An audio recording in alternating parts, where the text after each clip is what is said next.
A very good morning and welcome to Edgbaston, with the sound of all the building work going on in the background and a crane no more than about 75 yards away from us. That is the scene here as the ground continues to be redone with a hotel and a new stand. But we have play due to start in less than 5 minutes on the opening day of the County Championship match between Warwickshire and Essex.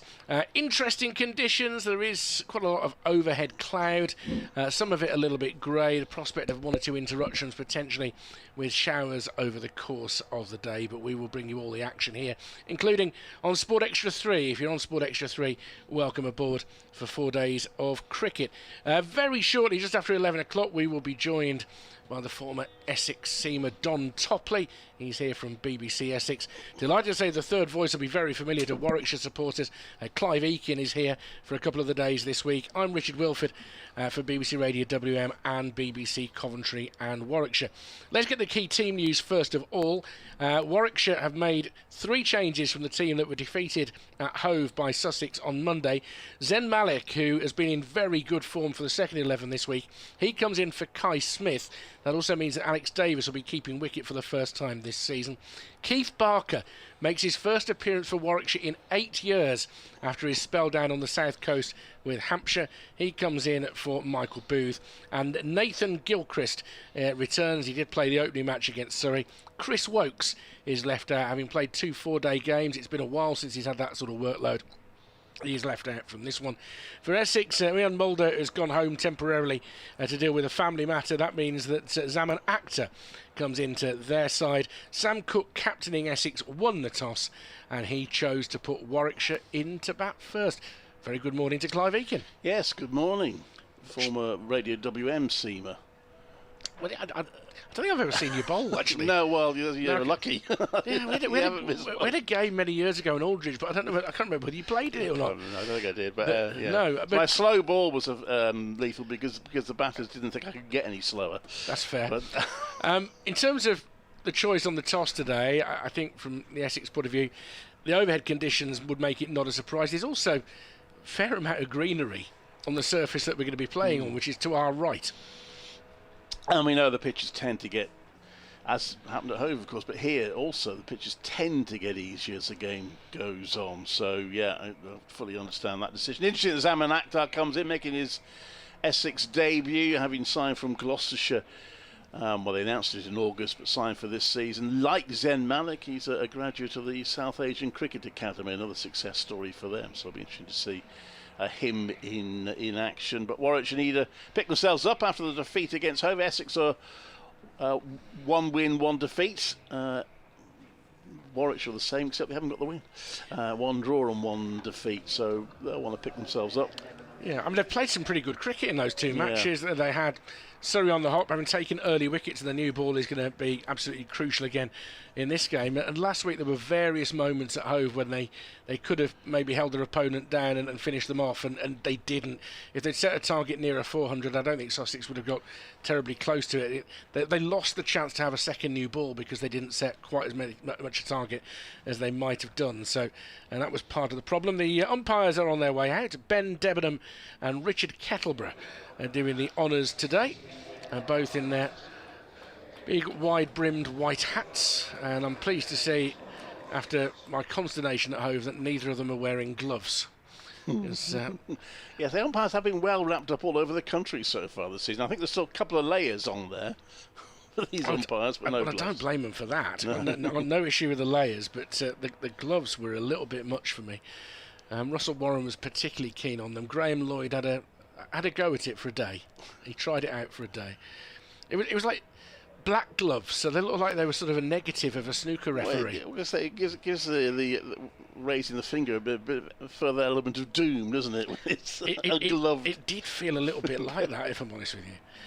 But out come the 2 teams, and immediately ripping off his jumper is Jamie Porter. He wants to get involved in the action straight away. It is a formidable seam attack now, with Akhtar added to it as well. But Snater, Cook and Porter have been as good a trio as there's been on the county circuit for the last 5 years. Yes, and you look at players like Porter and Cook, who haven't fitted in with England think in recent years we're supposed to be different this year. Whether it will in practice or not remains to be seen. But it's supposed to be different this year. But so maybe there's a chance for players like that to put themselves in the England window. Well, they're trying to make a bit more of an effort to get round and see some players, because you've got to see them in the flesh occasionally. I know that there are better and better ways of being able to keep up to date with players these days, in that you've got these umpire cams, and umpires are actually asked for their opinion on players, aren't they? And it's very useful when you consider most of them have got such a good playing background. But Rob Yates is going to take strike to the opening ball of the match. Scoreboard in nice big bold print this year. I like that. I like the size of those numbers. 4 slips in place. And here comes Porter with the opening ball of the day, which Yates covers up on leg stump, turns behind square, and will come through for a single. So 1 without loss. That's a decent start to the season, hasn't he, Rob Yates? Just needs to, he came close to a century at Hove, but he's accumulated some reasonable runs early season. It'd be reasonable to say that everybody was a little bit surprised when he got out in that second innings. It was a really, really good knock. Only played 4 scoring shots in his first 45 deliveries, and then batted very fluidly from that point on. Once you'd seen the first 30 overs off, that was the thing. And that's again really what they've got to be thinking about today, is can you see the hard, shiny ball through? As Porter drives in again and bowls, and that's going to go past the outside edge. No, it's taken the outside edge, and Alex Davis has gone first ball. He stays in position, but he has gone. Little bit of outswing there from Porter. Gets the edge. Davis knew that he was gone. Comfortable catch for Michael Pepper, and Warwickshire are 1 for 1. Yeah, great start for Essex. Really good delivery. Alex Davis playing a forward defensive shot. Just nibbled the outside edge. Don't think he could quite believe it, but great start from Porter. Great start for Essex. And this is part of the challenge that Dan Mose is going to face this year, is coming in very, very early in innings. And that's very much going to be the case today. Davis's morning is over before we get to 3 minutes past 11. And in comes Moseley with his first championship 100 against Surrey a fortnight ago. Conditions will be a bit different this time. I had to do an update for listeners to the 2 West Midlands stations on the BBC local radio spectrum. Any second now.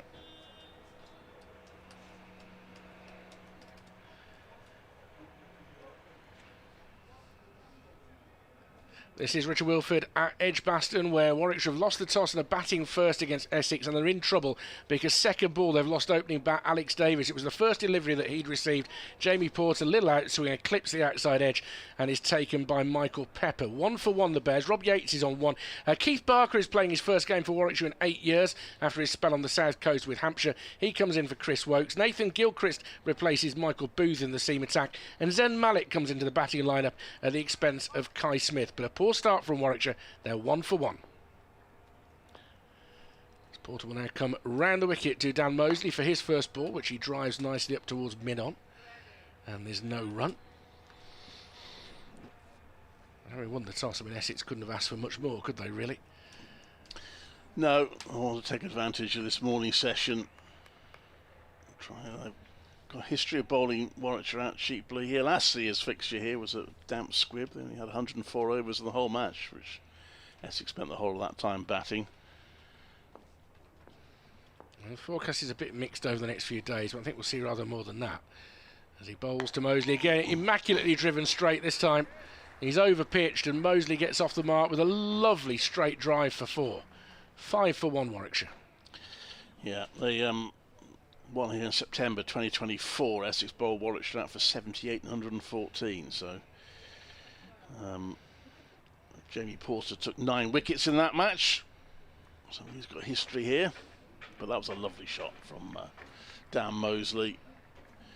Boosted, of course, by his excellent innings against Surrey here. He faces up once more. 5th ball of the opening over. And this one he prods out into the offside. And there'll be no run. Clive is going to depart in a moment. He's going to be with us for an hour at 11:30. But Don Topley, having done his duties for BBC Essex, is moving into position.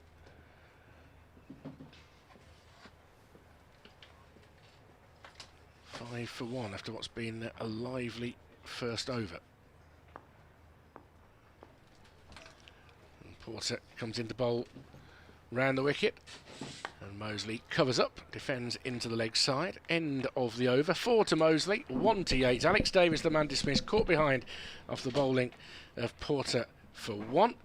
And alongside me is Don Topley. Good morning to you. Good morning, Richard. It's an absolute pleasure to be here, and it was indeed a great pleasure to see the first wicket taken. Essex haven't won a toss in the 2 previous games. Our 2 previous games, actually, Richard. We've only been playing 3-day cricket. We thrashed Hampshire in Southampton, and then we took a thrashing from Somerset at home. But we didn't win the toss, and we did struggle last week after a great performance at Southampton, and it's pleasing to see. Well, Sam Cook is going to open the bowling from the City end, because obviously we have no Tom Wesley. More about that in a minute, as Cook is on his way into the left-handed Yates, who he comes round the wicket, plays it off the back foot into the offside where there is no run. So 5 for 1. So it justifies Essex's so far to win the toss and put them in. Just talking about Tom Wesley, the captain, we have no Vian Mulder, the South African record holder in many respects. He's an all-rounder. He can bat 3 and 4th change bowler. Cook on his way in round the wicket. There's an LBW shout from around the wicket, but the umpire Ben Debenham at one end, and I think it is Richard Kettleborough's the other. Kettleborough down at the other end, yes. There was no decision given towards the bowler. But with Vian Mulder not here, he would have batted at 3. So they looked at Tom Wesley, bringing him back maybe a fraction early from his digit injury. And unfortunately for Tom Wesley, he didn't make it. He tried to hold a bat and have a little knock yesterday, and it didn't work out. So we've got a makeshift number 3 here at Edgbaston.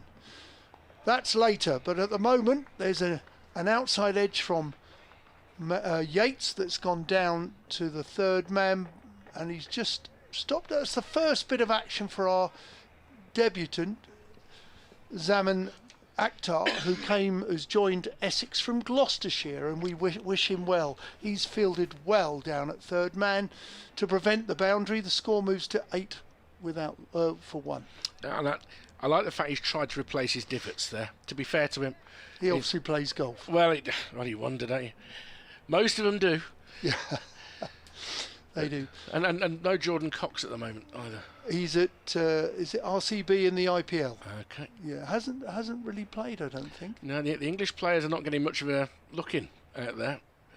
Cook on his way in to Mousley. 2 left-handers at the crease now, and Mousley leaves it alone. It goes through to the keeper. Good delivery. I'm going to have to make sure you go Mosley from here on in. Mosley. Yes. Not Mousley. Exactly, Mosley, yeah. Do lots of people with the Moussley? It's a weird one, but nonetheless. Mosley. Yeah. Like the local cricket ground. Is that right? Well, yeah, the local rugby team. Yes. Which are just over that way, not very far. Mosley's only about 3/4 of a mile from here. Cook round the wicket to Mosley, through to the keeper, left alone. Good bit of bowling, being watchful as you would expect every opener and number 3 to be.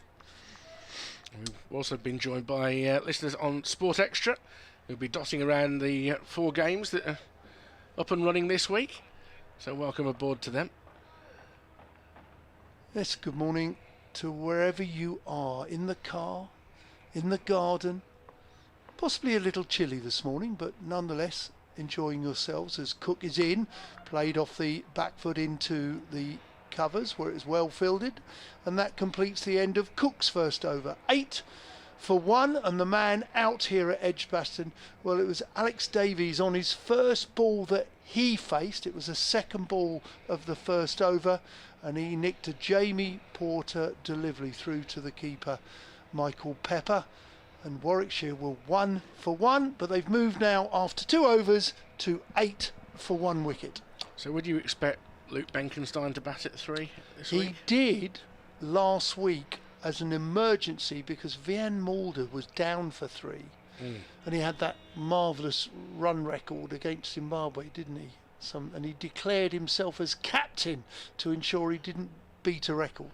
Porter in driven into the offside by Yates, and there's no run. It was both respectful and sort of strange at the same time that he did that, in that he felt that the record didn't deserve to be beaten in that way, which I think is extraordinary, isn't it? It is. Speaks for the man. He does. He is a very nice person, and he's not here because there are some personal issues with the family, and he's nipped back to South Africa, so unavailable here, nor is Tom Wesley. Leaning forward in defence is Yates, this next delivery from Porter. And as you highlighted, Essex are probably going to request Luke Benkenstein, whose father was is Dale Benkenstein, who played at Durham and coached at Gloucestershire, Lancashire, and I think he was also at Hampshire for a period of time as head coach. And he will be asked to bat at 3, I suspect. Porter approaches once more. Yates covering up middle and leg, guides it up towards mid-on. Cook does the fielding, and there's no run. 8 for 1. The Warwickshire changes for those joining us on Sports Extra. Zen Malik, who's made a lot of runs for the seconds at the start of this season, had a good year in the first team last year. Another one from this South Asian Cricket Academy, which has produced so many players in the last few years. He comes in for Kai Smith, who's very unlucky, having made 3 decent scores in his 3 innings so far. But Alex Davies is fit to keep wicket now. He's had a slight finger problem. So Smith is the unlucky man. That's one of 3 changes. We'll come back to it. Porter in to bowl to Yates, who again is very watchful, gets over that well forward, defends it into the leg side. Charlie Allison at short mid-wicket is the man to pick that up. A change of veteran all-rounders. Keith Barker comes in for Chris Wokes, who played the first 2 games. Barker, it's his first appearance for Warwickshire in a competitive game for 8 years. He's had those 7 seasons at Hampshire. Barker, at the veteran stage of his career, is back and is playing for the first time this season. Porter in once more, driven beautifully by Yates for 4. Very similar to the strike that got Dan Mosley off the mark. Porter just straying in length a little bit, and put away very neatly by Yates. 12 for 1.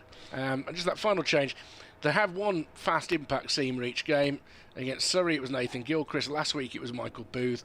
Gilchrist is back in this week. Is he? He bowled well against Essex last year in the fixture that I did here. He bowled quite nicely. So rest and rotate even for young Wokes. Is that right? Porter in, just back of a length, defended out into the offside, and there's no run. End of the over, 12 for 1. I mean, it's an interesting case in point with Chris Wokes, but if you think about it, the last 5 or 6 years, he hasn't had a huge amount of cricket, not consistently. You know, if he's ever played 3 weeks in a row, it's because England had 3 tests in a row that he's been picked in. He wasn't as sharp as he'd like to be. He wasn't as in rhythm as he'd like to have been at Hove last week, and as a result only took 1 wicket in the 2 innings. So I'm a little bit surprised he hasn't been picked for this game, but I can also understand it at the same time. And I think at the moment they've got a lot of seam options. You've got Ollie Halland-Dolby not even getting in the squad at the moment, so there's a lot of depth just for now, and he's had a good 2-week loan spell at Worcester and taken some wickets. Sam Cook round the wicket to Mosley. It goes through to the keeper. That's a good delivery just outside, which was I think that the corridor of uncertainty or inconvenience. Good delivery through to the keeper, with Michael Pepper putting his hands on his head, suggesting it was a very good delivery. Yeah, and I think you see there Dan Mosley walking through that defensive shot. You never like to see that, do you? Normally you walk your shot because you haven't taken a long enough distance with your feet and you've overbalanced. In comes Cook round the wicket, bowls. Model forward defensive there from Mosley, who punches it up to mid-on where there is no run. Grey skies here. I think it's going to get to about 16, 17 maximum. But there is a possibility of a little bit of light drizzle during the course of the day. Did you see that? Oh, there's a distinct possibility most of the day that we could get rain.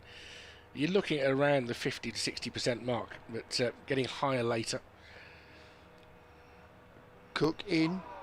It's him on the pad, I believe. We're not quite in line. I think it was squeezed, and there is no run. There's a new and an R from an overexcited slip quadrant.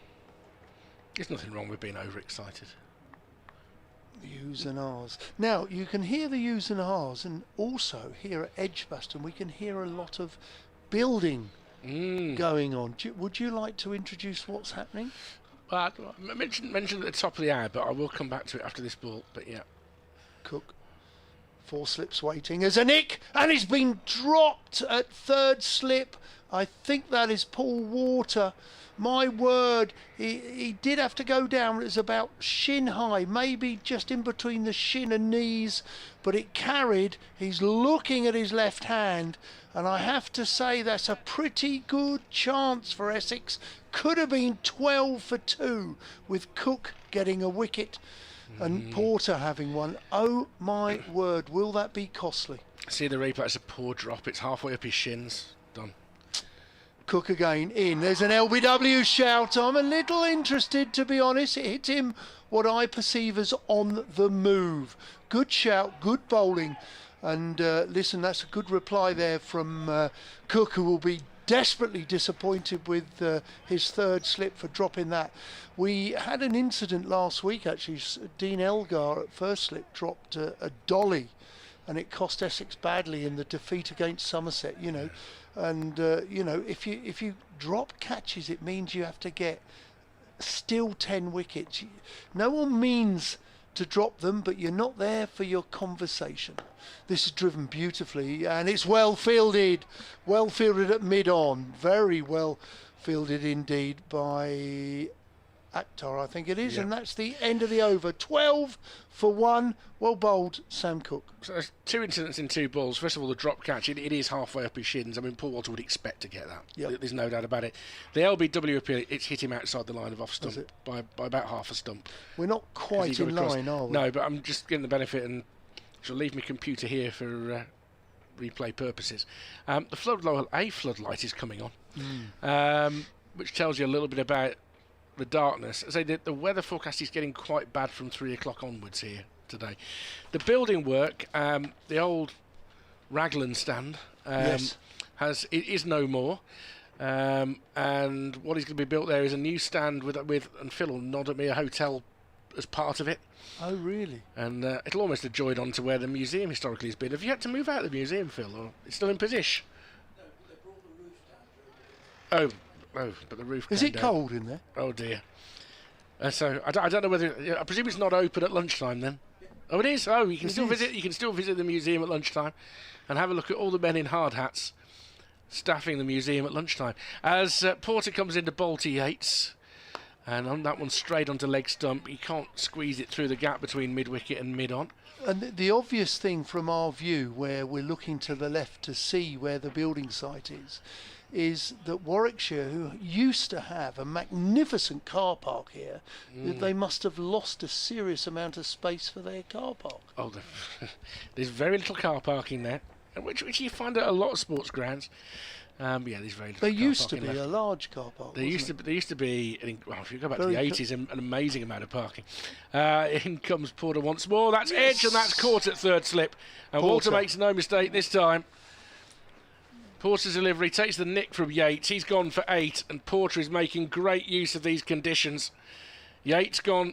It's 12 for 2, and Warwickshire, and that was a nicer height. Let's put it that way, for Walter to take the catch. He's taking it just above waist height, and in perfect conditions to insert the opposition. Essex are making it work for them. 12 for 2. Yeah, that was a decent delivery, plenty of carry, and as you rightly pointed out, it carried higher into the bread basket, and Paul Water made amends.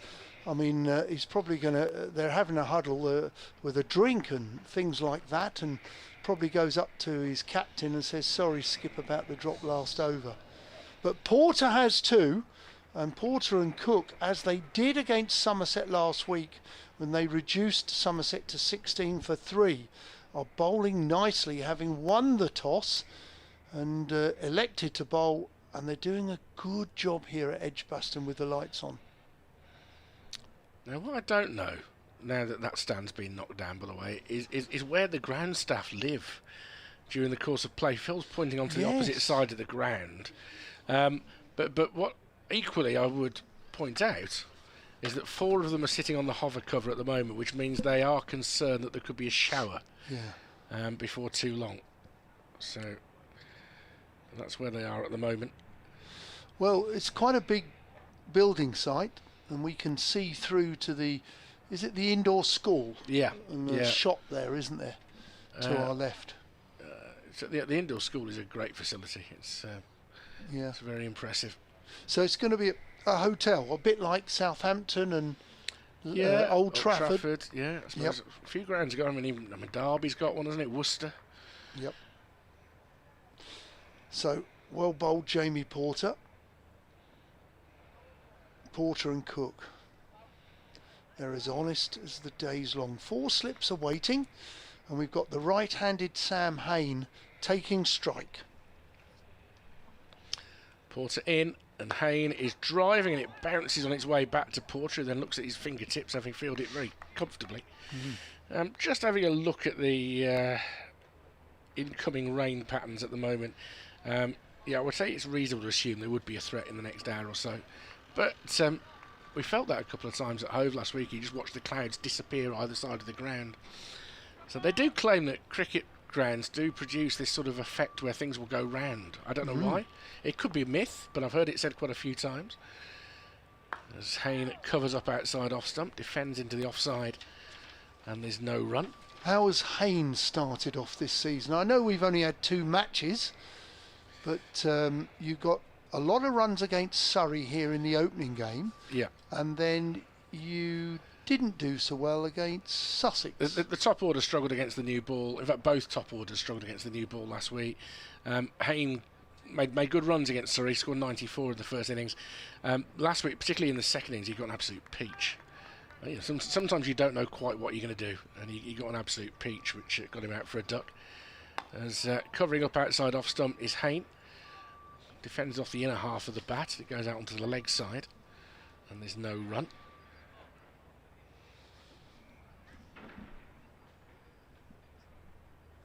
Yeah, the lights are taking effect now. They are. All in their sort of illuminated E. Yep. For Edgbaston. Very impressive when I first came and saw them. So the White Roses at Headingley, they're quite effective as well. As Hain leaves this ball outside off stump. Another successful over for Porter. He's taken 2 for 9 from his 3 overs. 5 overs gone. Warwickshire in a spot of bother on 12 for 2.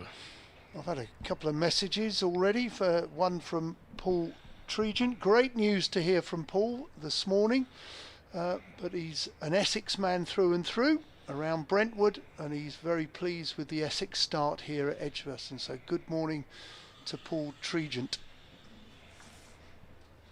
If you want to send an email, you can do it to wm.sport@bbc.co.uk. That would come through to me. That's wm.sport@bbc.co.uk. And for any Essex listeners or Warwickshire listeners, essexcricket@bbc.co.uk. You can write to us there. Sam Cook, for his second over, bowls a ball outside off stump, which looks to be coming just back in from around the wicket, and the left-handed Mousley leaves it alone through to the keeper. No run. 4 slips waiting. Just to explain the 4 slips, we've got Pepper keeping, Dean Elgar at first slip with number 64. Number 11 is Simon Harmer, built like a second row, as is Paul Water, who's at third slip, and I think it is Critchley at fourth slip. Cook in. Nick, no, playing a miss. Well bowled, short of a length. Elgar apart, it must be one of the tallest slip cordons I've ever seen. Yes. I remember, back in the 70s when I first came here, it always looked preposterous that Bob Willis used to field in the slips. With his height. And also, would you really want your fast bowlers in the slips? Would he go first slip? No, Dennis Amiss used to hide at first slip. Did he? We used to have Derek Pringle, who was a... Oh, he was a good slipper, wasn't he? Yeah. Well, he was a big man. Sam Cook round the wicket to the left-handed Mosley, who push drives up to Shane Snater at mid-off, where there is no run. Tell me, you call it the two ends these days? They haven't changed or renamed? It's the Birmingham end these days. The Birmingham or the old City end. It used to be called the City end. Some people were a bit, frustrated when it got renamed the Birmingham end, but frankly, it's the same thing. Yes. That's the City of Birmingham, and it was partly because the council put an awful lot of money into the rebuild of the pavilion, so they said, well, can we have that as the Birmingham end? Well, it ostensibly is the Birmingham end, isn't it? Sam Cook in. There's an LBW shout playing across the line, but the umpire is suggesting it may have been going down, I believe. Yeah, he's not wrong either. He's not wrong. That's come a long way. It's come a long way out of his hand. Is that swung? Yeah. So, and it is swinging quite a bit. So, just looking at this one, it's swung quite a bit. It's hit him in front of middle and leg. He's a decent step down the pitch. There's no certainty the umpire can have that's going to hit leg stump. It's just doing a little bit much for LBWs at the moment. Well bowled, Sam Cook. Acting captain with no Tom Wesley here, no Vian Mulder. 12 for 2. In comes Sam Cook on his way in bowls, and this is driven but with slightly fortuity. It's going to run away for 4. It's gone through the vacant area at third man, and I have to say that's well bowled, but it's stayed along the floor. So 4 to Mosley, 16 for 2. Cook has his first boundary against him, but it's a good delivery. It's a moral victory in many respects there for the Essex opening bowler. There aren't many counties that have been blessed in the last 20 years to have two English seam bowlers opening the attack with such consistency, with so great success, with so little recognition internationally. Yeah. It's a blessing to have them if you're Essex. Cook in, bowls short of a length, played back to Cook the bowler. There is no run. End of the over, 16 for 2, with Porter's figures 3 overs, 1 maiden, 2 for 9. Cook had that one test. It was at Trent Bridge, wasn't it, last year against Zimbabwe. And it seemed that was enough for them to say, oh, that's it. And that seems really harsh to me. And that you see batters under the current regime who are going to be given another chance, and it was 1 and out for Sam, and that can't be right. Just can't be right.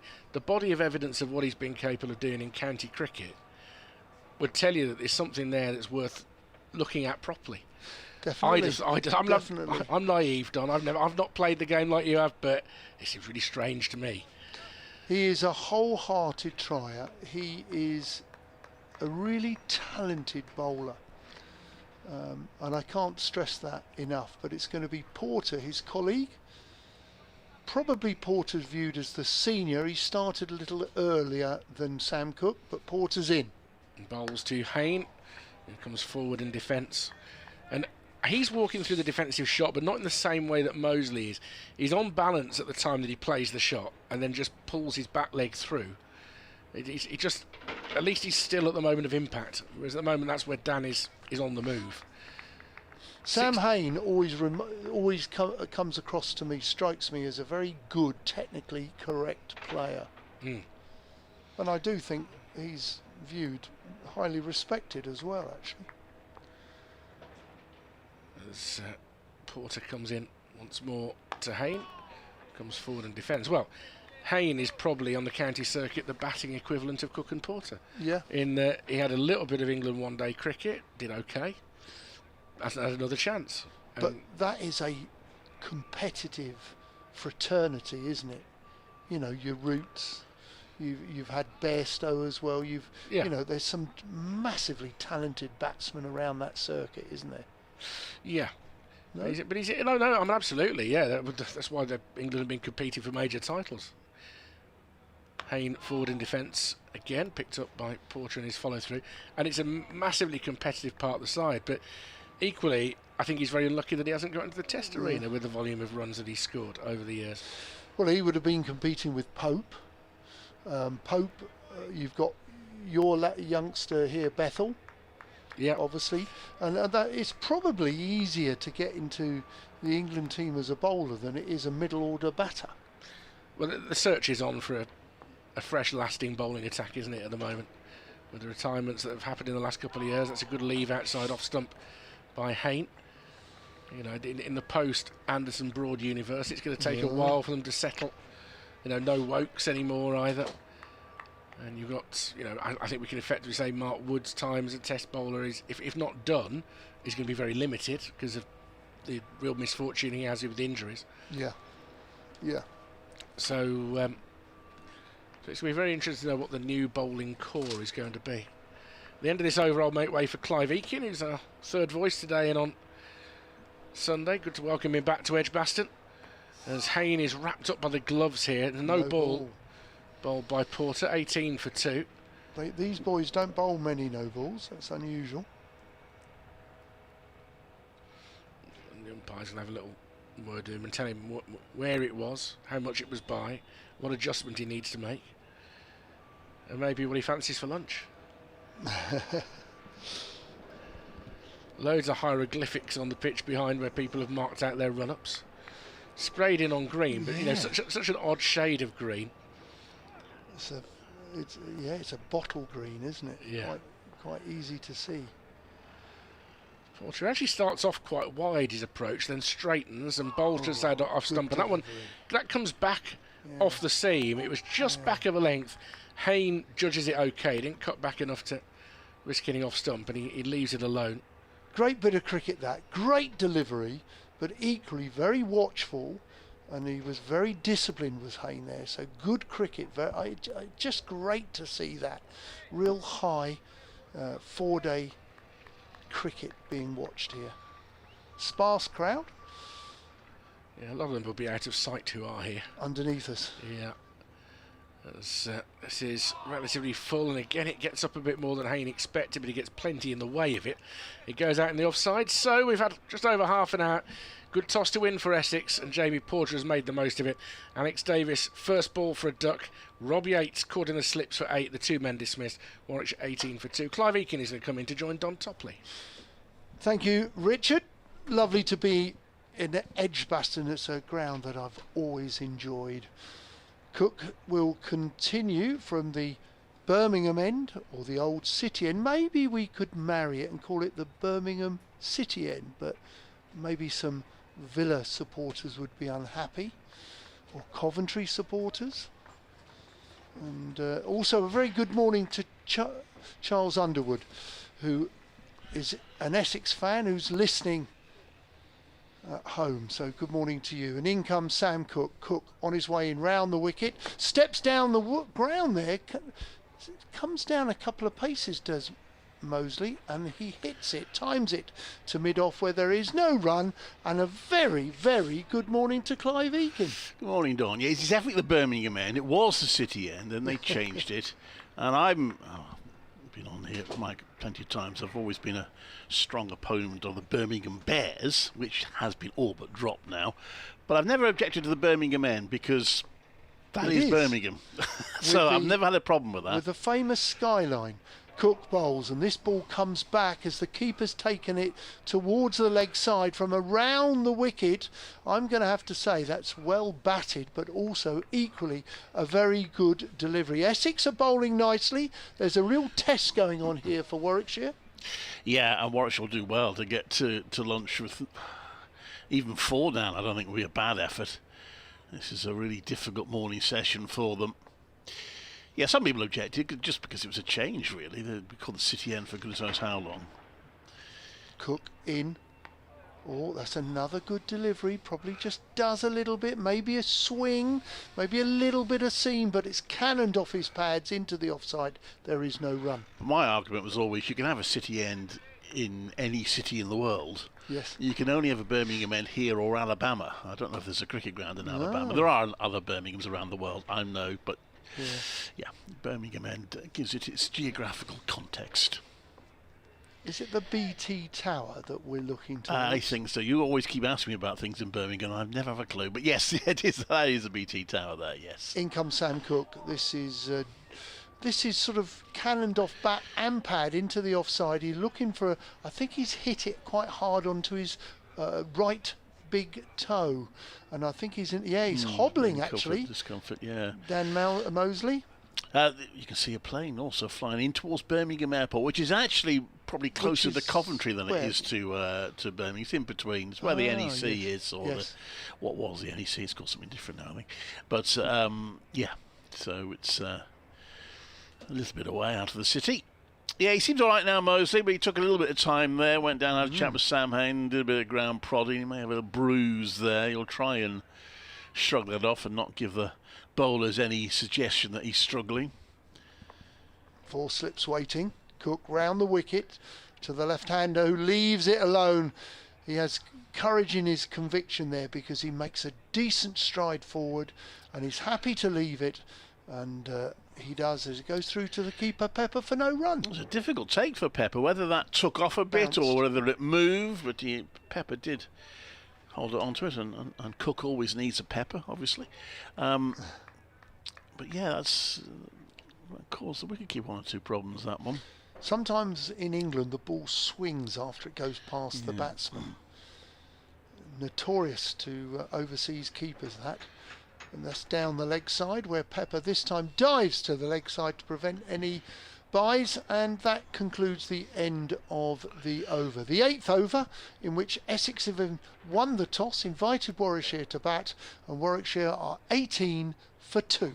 So good start of the morning for Essex. It's Porser who's enjoyed the success, moving Alex Davis with I think it was the second ball of the day, caught behind, and Rob Yates caught in the slip. Sam Cook's deserved a wicket, but a drop catch held him up.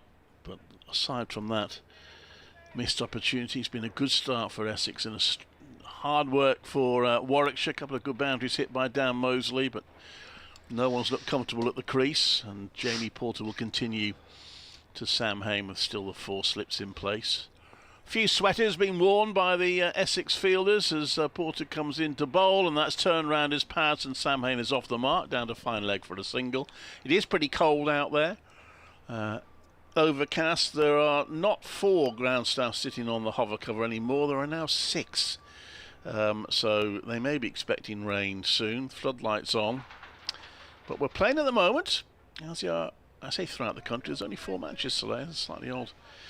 A few have got a week off, system, yeah, everyone gets a week off at some point, don't they? And we go into that run now where each round has only some teams playing and others on a break. So Porser coming in round the wicket to Mosley, who plays back to that and plays it back to the ball. I'm not sure he's still entirely comfortable down Mosley, just flexing his right leg there. I think that big toe is still stinging a bit for him. 19 for 2, Warwickshire put in by Essex this morning. We're in the 9th over, and Essex, perhaps conscious that there might be rain on the way, will be keen to try and make at least one more breakthrough before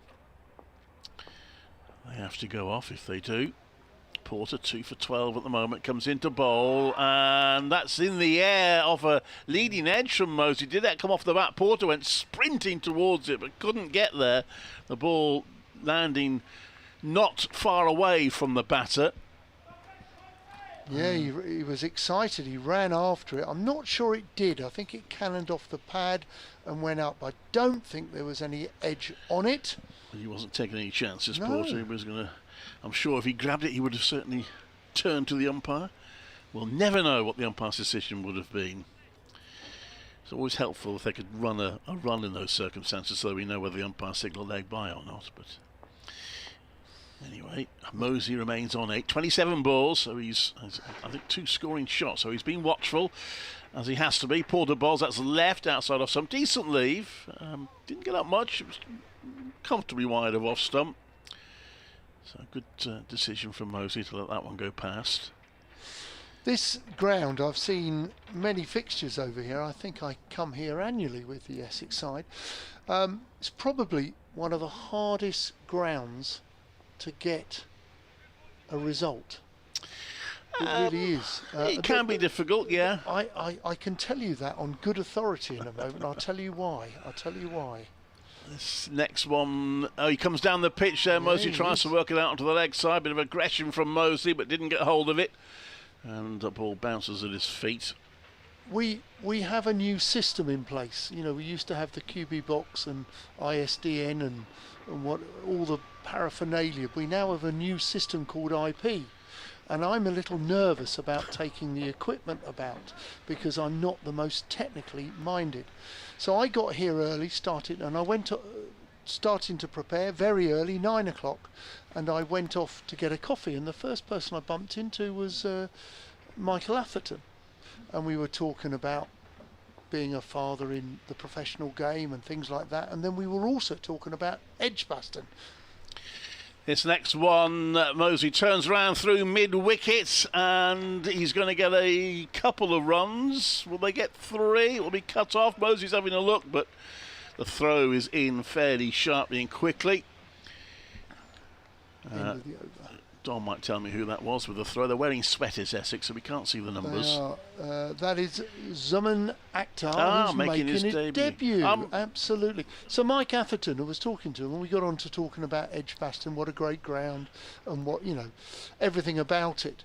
And he said, you know, in the last 2 years, he researched this on the way down this morning. In the last 2 years, there have been, percentage-wise, less victories, win or loses, you know, less results here at Edgbaston than any other central ground. Okay. And it's not just by a slight bit, it's quite a substantial amount percentage-wise. So that's come from Michael Atherton, so he's very interested in that particular stat. Give you some stats on that. So Warwickshire last season, of their 7 home games, 2 finishing results, 1 win, 1 loss. There were 5 draws. And if I scroll down, I just need to scroll down and I can get you that. Patience, Don, patience. Here we go. The year before was the same. 1 win, 1 defeat, 5 draws. Well, we've got a change here from the Birmingham end, where Shane Snater, I believe, is coming on. He's running in towards us. No, it's not. It's actually Akhtar, I think. Put Snater on the scoreboard, haven't they? But, 29. Yes, it is Snater. So it's the last 2 years, because actually in 2023 there were 5 results from 7 matches. So the last 2 years, it's certainly been the case. Of course, that wasn't always the case. Here's Michael Atherton, when there was England captain when West Indies got a nice pitch they rather liked and England didn't. Those years ago. 21 for 2. Snater on his way in, right arm over the wicket, he bowls. This time he looks, pushes it off the back foot, does the right-handed Hayne, with the keeper standing up. And that means Hayne can't bat outside the crease because the keeper is adjacent to the stumps and there are still 4 slips. But having the keeper stand up, Michael Pepper, is a great asset to any bowler. Sometimes their egos can get the better of them because they want to be thought of as quick, but the keeper is up for a job to do. Snater's in. This time it's off the back foot. He's forced it into the leg side. They're going to get 1. It's running across this netting area where there is just 2 runs there to the right-handed Hayne. Well fielded by Charles Allison. Yep. Whose brother, I think, is currently injured. Ben Allison, the Worcestershire bowler, hasn't played in their opening 2 games. Shane Snater's got some record. He took 5 for 13 the last time Essex won here, which was only back in September 24. They bowled Warwickshire out for 78 and 114. Snater in. This time Hayne plays into the leg side. There is no bat pad. There's a short mid wicket where he stops the single, 23 for 2. Last season's fixture here actually was drawn, but you can hardly blame the pitch for that because only 104 overs are bowled in the whole match. Essex batted through those 104 overs. Charlie Allison, I should just mention him, he got 98 in that game. Wind is going against Snater. Snater bowls, it's short. Hayne plays it off the back foot into the offside for a quick single. A decent shot, decent cricket there from Warwickshire, 24 for 2. But actually 2 of the last 3 of these fixtures Edgbaston have been results. I mentioned Essex won in September 24 easily. Warwickshire, their last win over Essex 6 meetings ago, that was in May 23 here. So I remember that. Results in these fixtures. Harmer bowled a lot of overs without reward, but I think he had basically a stress fracture and was playing as at the time. Snater round the wicket to the left-handed Mosley, outside off stump, quite wideish, but it's well taken by Pepper. There is no run. End of the over, first over from Shane Snater, and it's 24 for 2. Yeah, Dan Mosley being watched. He's looked to improve his record. He's always an enjoyable batter to watch here, but his 144 against Surrey was his first championship century. He had one first-class century previously, but it was his first championship century. I think he wants to show that he can make big scores this season, and he's been pretty watchful here. He's on 10, Hayne on 2, 24 for 2, 10 overs gone. At the moment, the weather holding, it is grey, it's cold, the floodlights are on, but there's no imminent danger. The ground staff are still hovering on the hover cover. The workers are really working keenly at the moment.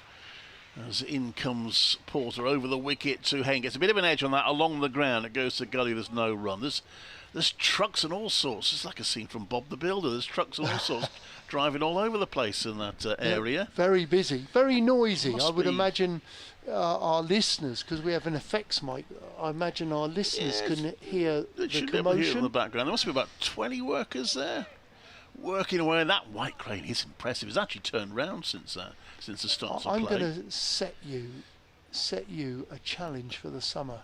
Do you think you'll be able to get an invitation up the crane? I wouldn't. Well, I wouldn't accept it if I did. That one is a push and a run single for Hayne. I presume they don't sit all the way at the top. Obviously, they sit. No. It's still quite high where they have to the driver's cabin there. Yeah, great view of the cricket, except he's turned away at the moment. He's looking at the indoor school.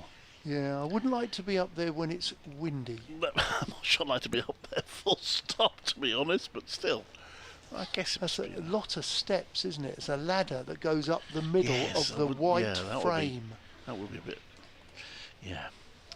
How do they get to that ladder as well? Is it all the way down? It must be. Yeah, there's a cage, a blue cage, okay, so there is a surrounds sort of the lift, white okay. pylon. Porter comes in, that's driven, that's nice. He shot Mosley now. Did that carry to cover? I'm not sure it did. Was it Snater, the fielder there? The other fielders, the There was no real remaining, reaction, was there? yeah, they Let's would see have if I been can see it again. disappointed or ooh and an ah. It was a nice shot for nothing from Mosley. Hit powerfully. He's actually, Haynes asked for a change of bat or something. What's all that in edge, probably. In comes Porter to bowl round the wicket, and that one is an appeal for LBW. He's out. Yes. Mosley doesn't like it, but he'll have to go for 10, and Porter gets his third wicket of the morning.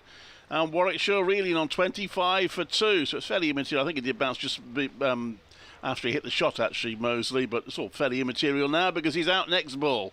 Yeah. I'm just suggesting that it may have hit him on the move, and it probably hit him where he didn't finish up, though. I would say the reason why he was disappointed was he probably thought it was high, but it's not his call. He might have thought it was going down the leg, but it seems a reasonable shout to me. Yeah.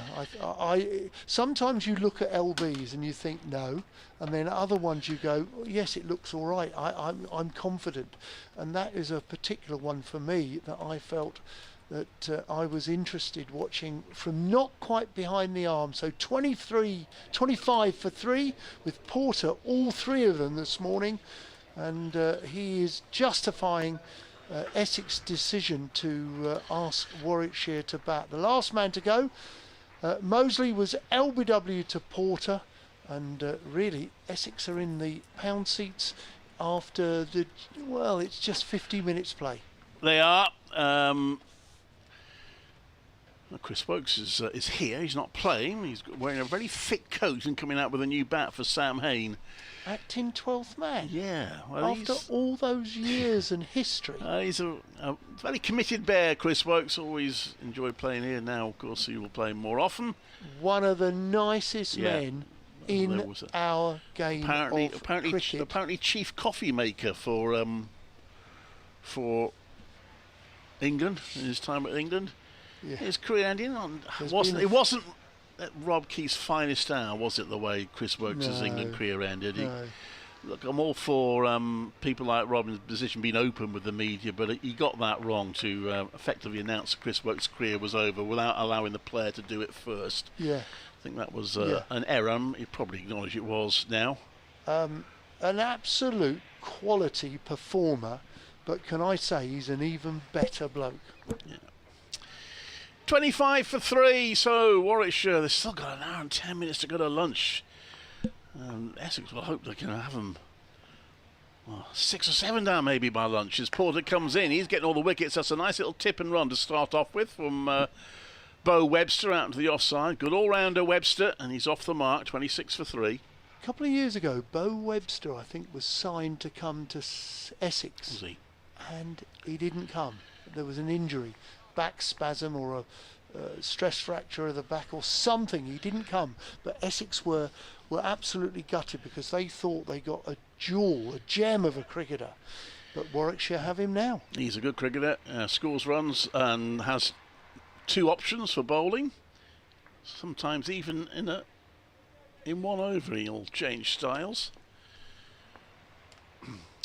Hain on strike. He's working hard there as Porter comes in to bowl to him, and Hain defends that well. I say back to the bowler. In fact, Porter lets it run, lets someone else pick it up, as bowlers do. End of the over, successful over again for Jamie Porter, as all 3 wickets this morning. Alex Davis for a duck, Rob Yates for 8, and Dan Mosley for 10. Warwickshire 26 for 3 after 11 overs. You're listening to BBC Essex, BBC Radio WM. Sports Extra 3 and Sports Extra, I believe, are with us as well. With the lights on here in a grey Edgbaston, but we've got cricket. It's quite a highish cloud. We can certainly see the clouds, as in it's not just filled in grey. Definition in the clouds. And it's going to be Snater with 4 slips. He's bowling to the Australian Bo Webster. The keeper is back this time. Snater is in. Short of a length, played out to backward point. Front of square.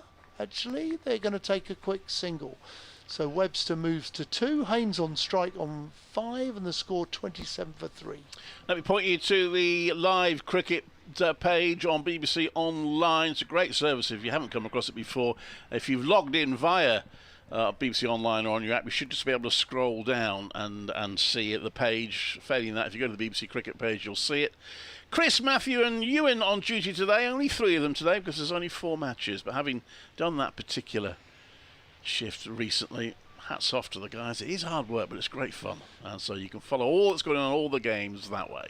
Pepper's up for Hain. Hain plays forward, plays back to the bowler Snater. There is no run. So there's a distinctive plot here from Essex. They're trying to keep Hain back in his crease with the keeper Michael Pepper standing up, but when the taller Bo Webster, the Australian, faces, Pepper's been going back to join the slips. 4 slips of them are waiting. Snater turns on his way in towards us. He bowls down the leg side. This is an easy scoring shot where Porter's having to do a lot of running, the best part of 20-30 metres to collect the ball, and Hain collects 2. Sam Cook captaining this side. A team captain by Sam Cook should have Pepper in it. Should bring Phil Salt in. Get Graham Onions back as well. Mustard. And Phil Mustard, yes, of course. Yeah. Must be some more we can think of. I don't know whether you can get Beefy, Ian, both of them in. What about Alan Lamb? Alan Lamb. Chippy Williams? Do you remember Chippy Williams at actually, Northampton? but, Little off spinner. In comes Snater. And he makes Hayne come forward. It's a little straighter, so he respects that and plays it to mid-on, no run. Yes, so I'm going to just mention this again. If anyone would like to get in touch, you can email us on our very new email address, which is essexcricket@bbc.co.uk. And we're happy to have anything to do with our great game that is cricket. This is played off the back foot up to mid-off, where there is no run. 29 for 3, and we've just short of an hour. Cricket. Essex won the toss and invited Warwickshire to bat. I should, since I mentioned the live page, so you can get involved with that. It actually says send us your tennis views at the moment, but I think they mean cricket. If you click on get involved on that page, with your cricket views rather than your tennis views, they'll love to hear from you. Snater in, right arm over, good delivery, hits the splice of the bat to conclude his over. His second over that is now conceded 6 runs, no maidens yet or wickets. But Warwickshire are 29 for 3, and I would expect Porter to have one more. 6 overs, 1 maiden, 3, all 3 wickets for 16. Yeah. Do you contribute to the BBC Sports page? I do from time to time, but I've a few times now I've actually worked on it. I've done 3 of them actually this season, where I've been one of them. Have you? Well, and you hope that people like us send bits in? Yeah, Obviously we'll do always for do, lunchtime and tea absolutely, reports. Yeah. But little updates, fall of wickets or something special? The partnership or drop catch maybe? Yeah, I think that the guys do all that as Porter comes in to bowl, and that's pushed out to point. There's no run. Guys do all that, but it's always interesting to hear from commentators. They sometimes quote the commentators as well, so careful what you say. It might appear on the online page. 29 for 3. Webster on 2, Hayne on 7, and Warwickshire battling to survive at the moment to try and get through this session. And we're still some quite grey clouds just away to my left, but at the moment we're okay. Porter wearing number 44. A lot of double numbers I notice in the Essex team, as that is driven not out of the meat of the bat from Webster, but he'll get his 3rd single. But Essex have got a 44, a 99. He's not playing today, but they've also got a 77, and a 22, and a 44. Yeah. I mean, obviously an 11, that doesn't really count, but got a lot of double numbers. Years ago, they used to be like 1 to 13. But, Yeah. you know, people are superstitious and they want their numbers. Dean Elgar's, I think, number in South Africa was always 64. So in comes Hayne. In comes Porter to bowl the Hayne, and that's turned round to mid-wicket for a single. Nice to see that Keith Barker, who's playing this game for Warwickshire, we reckon this is his first game for, I think Richard looked up, 7 years for Warwickshire. He's still number 13. Is he? Which I presume he's always chosen. I mean, probably not too difficult to get that number because not everyone wants it. But I guess because the 1 and the 3 are always quite close together. So I think he chooses that number because it's a B on his back. B for Barker. I've never asked him, but that's always been my assumption. In comes Porter, right arm over. Oh, he's played a bit of a wild shot at that. Webster leaning back, tries to drive it, but misses it completely, and it's taken by Pepper. He's a tall man, Webster, who quite enjoys driving, and we saw him take a single into the vacant covers. But I have to say that the shot he took the single with wasn't a great shot. It wasn't fully in control because he played a little bit in to out. Australians are not so comfortable with the moving ball. I think Richard's going to pop back in because he's got an update to do shortly. We'll hear from Don later. That one is pushed out to the offside for a single. Don Topley with us, BBC Radio WM, BBC CWR, BBC Essex, with BBC Online bringing you the 4-day coverage. We're on Sports Extra 3 as well. And it's 32 for 3 Warwickshire. It's been Essex morning. They've made use of the conditions well. Porter in particular, although Cook, as we mentioned earlier, unlucky to see a relatively regulation slip chance put down. As Porter comes in to bowl to Hayne, who gets behind that and defends it, and there's no run. It wasn't an expensive drop in the end because Mosley was eventually out for 10, but robbed Cook of a wicket. 32 for 3, 13 overs gone. Thanks very much, Clive. I was up in the press box at the time watching the replay. I think Dan Mosley was unlucky. To you. I think it's hit him outside the line. And I mean, the ball would hit the stumps, but I do think it's hit him outside the line. And that's tough when that happens.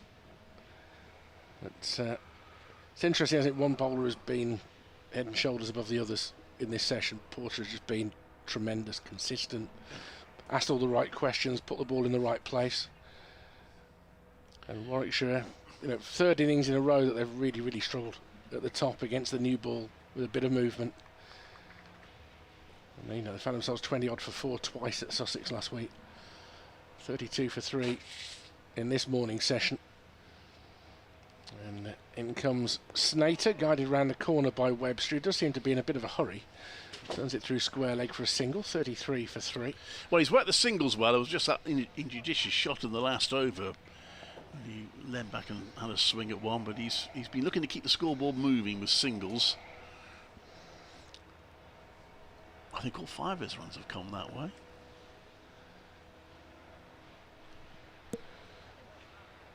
Snater, such a useful third man in the attack. You feel like you're easing off when you get through those first 2. And he will cause more problems with his energy, bustles in. As he does now pass the umpire to bowl to Hayne, who has 8. And this one gets up a bit outside off stump. Good take by Pepper, above waist height, standing up to the stumps. He's had a bit of a fend at that as Sam Hayne. He's quite pleased to see it go past the bat. Yeah. It's a battle for the Warwickshire batters. Haynes now faced 28 balls, crucially still there. I've seen off the last hour. They lost 3 wickets, obviously, but an hour gone. Yes, at some cost, it's fair to say. Hayne will clip a ball off his pads here. It was strained down the leg side. A long leg was really quite square, but Porter comes round and keeps them down to 2. Hayne, the second man into double digits, he's on 10. And that's 35 for 3. Said earlier, they can get to lunch 4 down. I think they feel they've done pretty well. They've got a lot of work to do to get there. About to do an update for the local stations, BBC Radio WM and BBC Commentary in Warwickshire. Of course, Don will be keeping listeners of BBC Essex up to date as well. It's part of our service here. Ball-by-ball commentary throughout the season on the BBC. And Sport Extra and the Sport Extra 2 and 3 now, of course, from last season. As once more, Snater approaches to bowl to Hayne, tries to turn it square, but gets it a little bit straighter than he intended. Picked up at mid-wicket by Allison. And there's no run. Hayne just addresses the shot that he would like to have played, but there's a bit of gardening. Let's back to update listeners now. This is Richard Wilford at Edgbaston, where Warwickshire are 35 for 3 in their first innings in difficult conditions that have been exploited brilliantly by seam bowler Jamie Porter. And we've got Alex Davis to his first ball, caught behind for a duck. He's also removed Rob Yates, who was taken at third slip by Paul Walter for 8. And then Dan Mosley, who may have been hit outside the lines, a slightly dubious decision, but he was trapped LBW for 10. Sam Hayne has been watchful, he's just reached double figures. Bo Webster, the Australian, with him, looks like he wants to get on with things a bit more. He's got 5. But on a tricky morning, Warwickshire are 35 for 3. Just realised I called BBC Coventry Warwickshire BBC CWR earlier. That was a bit old school of me, wasn't it? It's easy done, isn't it? They've got a big night ahead of them tonight, that's for sure. As Sam Hayne awaits and leaves the ball outside off stump. Coventry City may well secure their return to the Premier League tonight. Look, you may be one of the cricket fans who hates football, but in terms of sporting stories, a club that was in the top flight of English football quite consistently through the 70s, 80s, 90s. 42 years. Found themselves eventually relegated without a home, down to the 4th tier of English football, having to ground share in Northampton, ground share at Birmingham City, and now they're about to go back to the Premier League That is a truly great story. And don't I know all about those Well, trials and tribulations? You lived all of those moves covering Coventry City as the lead commentator there at BBC Commentary in Warwickshire. But it is a truly brilliant sporting story. Yeah, I mean, it's a night of celebrations. Like, the job is effectively done as far as promotion's concerned, but having it officially confirmed will allow him to celebrate. Sam Cook is going to replace Jamie Porter, so it's a change of ends from Cook. But it's a great job done by Frank Lampard this season. I mean, I expected Coventry to be strongly in contention around the sort of playoff spots. For them to have done it as brilliantly as they have is a great effort. Cook comes into bowl, and that's driven. He got a little late on that, Webster, and he won't get any runs. It's cut off. That's mid-off. But people achieve things from difficult positions. On a much smaller scale. Just being down at Hove last week with the pickle financially that Sussex are in, and yet on the playing side of things, they are determined to punch above their weight. They are absolutely eager to make sure that they create a real punch in Division 1. They've won their first 2 games. Cook comes into bowl, and that's played a backward point. There's no run. Well, with Coventry City, I've mentioned this before. Recall the one season they had in League 2, where they had won at Wembley in the trophy. The league trophy the season before. So things had taken a sort of positive turn, but they only finished 6th that season and they got through via the playoffs. And I always wonder what would have happened if they'd not gone up that season. Would Mark Robbins have survived? As in comes Cook, and he comes down the pitch. Webster, goodness me, trying to hit that over the top. He's got an inside edge down to fine leg for 4. It's a wild shot really from Webster. He's got away with it and got 4 runs, but Sam Haynes having a little word with him there. Come down, mate. 39 for 3. I don't think he can help himself. I think, it's this classic, it's the way he plays thing with Bo Webster. He might feel that if he just tries to survive, that it's not going to get him very far. And as a result, he's trying to get to the pitch of the moving ball, isn't he? Yeah. Well, Cook must be thinking Porter's got 3 wickets. He's had a catch dropped off him, and now that inside edge. Just going through to fine leg for 4. Well, Cook's in again. That's outside off stump, and Webster leaves it. Drifting away. Wouldn't have entirely surprised me if he'd come down the wicket again then. He's contrary enough to have done it. He's prodding the pitch there down in front of him. Just looking at the replay of that. I mean, he nearly misses that completely, in which case he's bowled. He just gets an inside edge onto it. Exposed all 3 stumps as he came down the pitch. But he's still there. Cook in again to bowl, and Webster pushes out to the offside. Little jump in the air as he plays the shot into the covers, and there is no run fielded by Benkenstein. In the covers, Essex showing 1 change to the team, enforced change, but it's allowed Zaman Akhtar signed from Gloucestershire on a 3-year contract starting this season to come in for Uzan Mulder, who's had to go home for personal reasons temporarily. Cook into bowl to Webster. 3 slips in place, and Webster, that's a nice shot, leans back and just runs that down to 3rd. Not sure when exactly where he intended, but it was a nicely played shot, opened the face of the bat, and that's a truer boundary there from Webster, his 2nd boundary of the over. He's on to 13, 43 for 3. Yeah, that's a good cricket shot in that he gets above the bounce, very straight bat, open face, guides it, and that's a good way of dealing with it. There's plenty of help for these bowls. I would say it's getting darker. Yeah. The floodlight's kicking in a bit more. I'm not saying that at this point we're reaching the moment when the artificial light takes over the natural light, but of course if that does happen, we will go off at that point. And the ground staff have been sitting on the hover cover a lot now. Partly it's because that's one of the better places for them to sit at the moment, because they haven't got their old room. No, it does look a bit like artificial light out there now, doesn't it? It's getting towards the cusp, for sure. You mentioned Gloucestershire, by the way. I note the former Warwickshire bowler Henry Brooks is making his debut on loan for Gloucestershire today.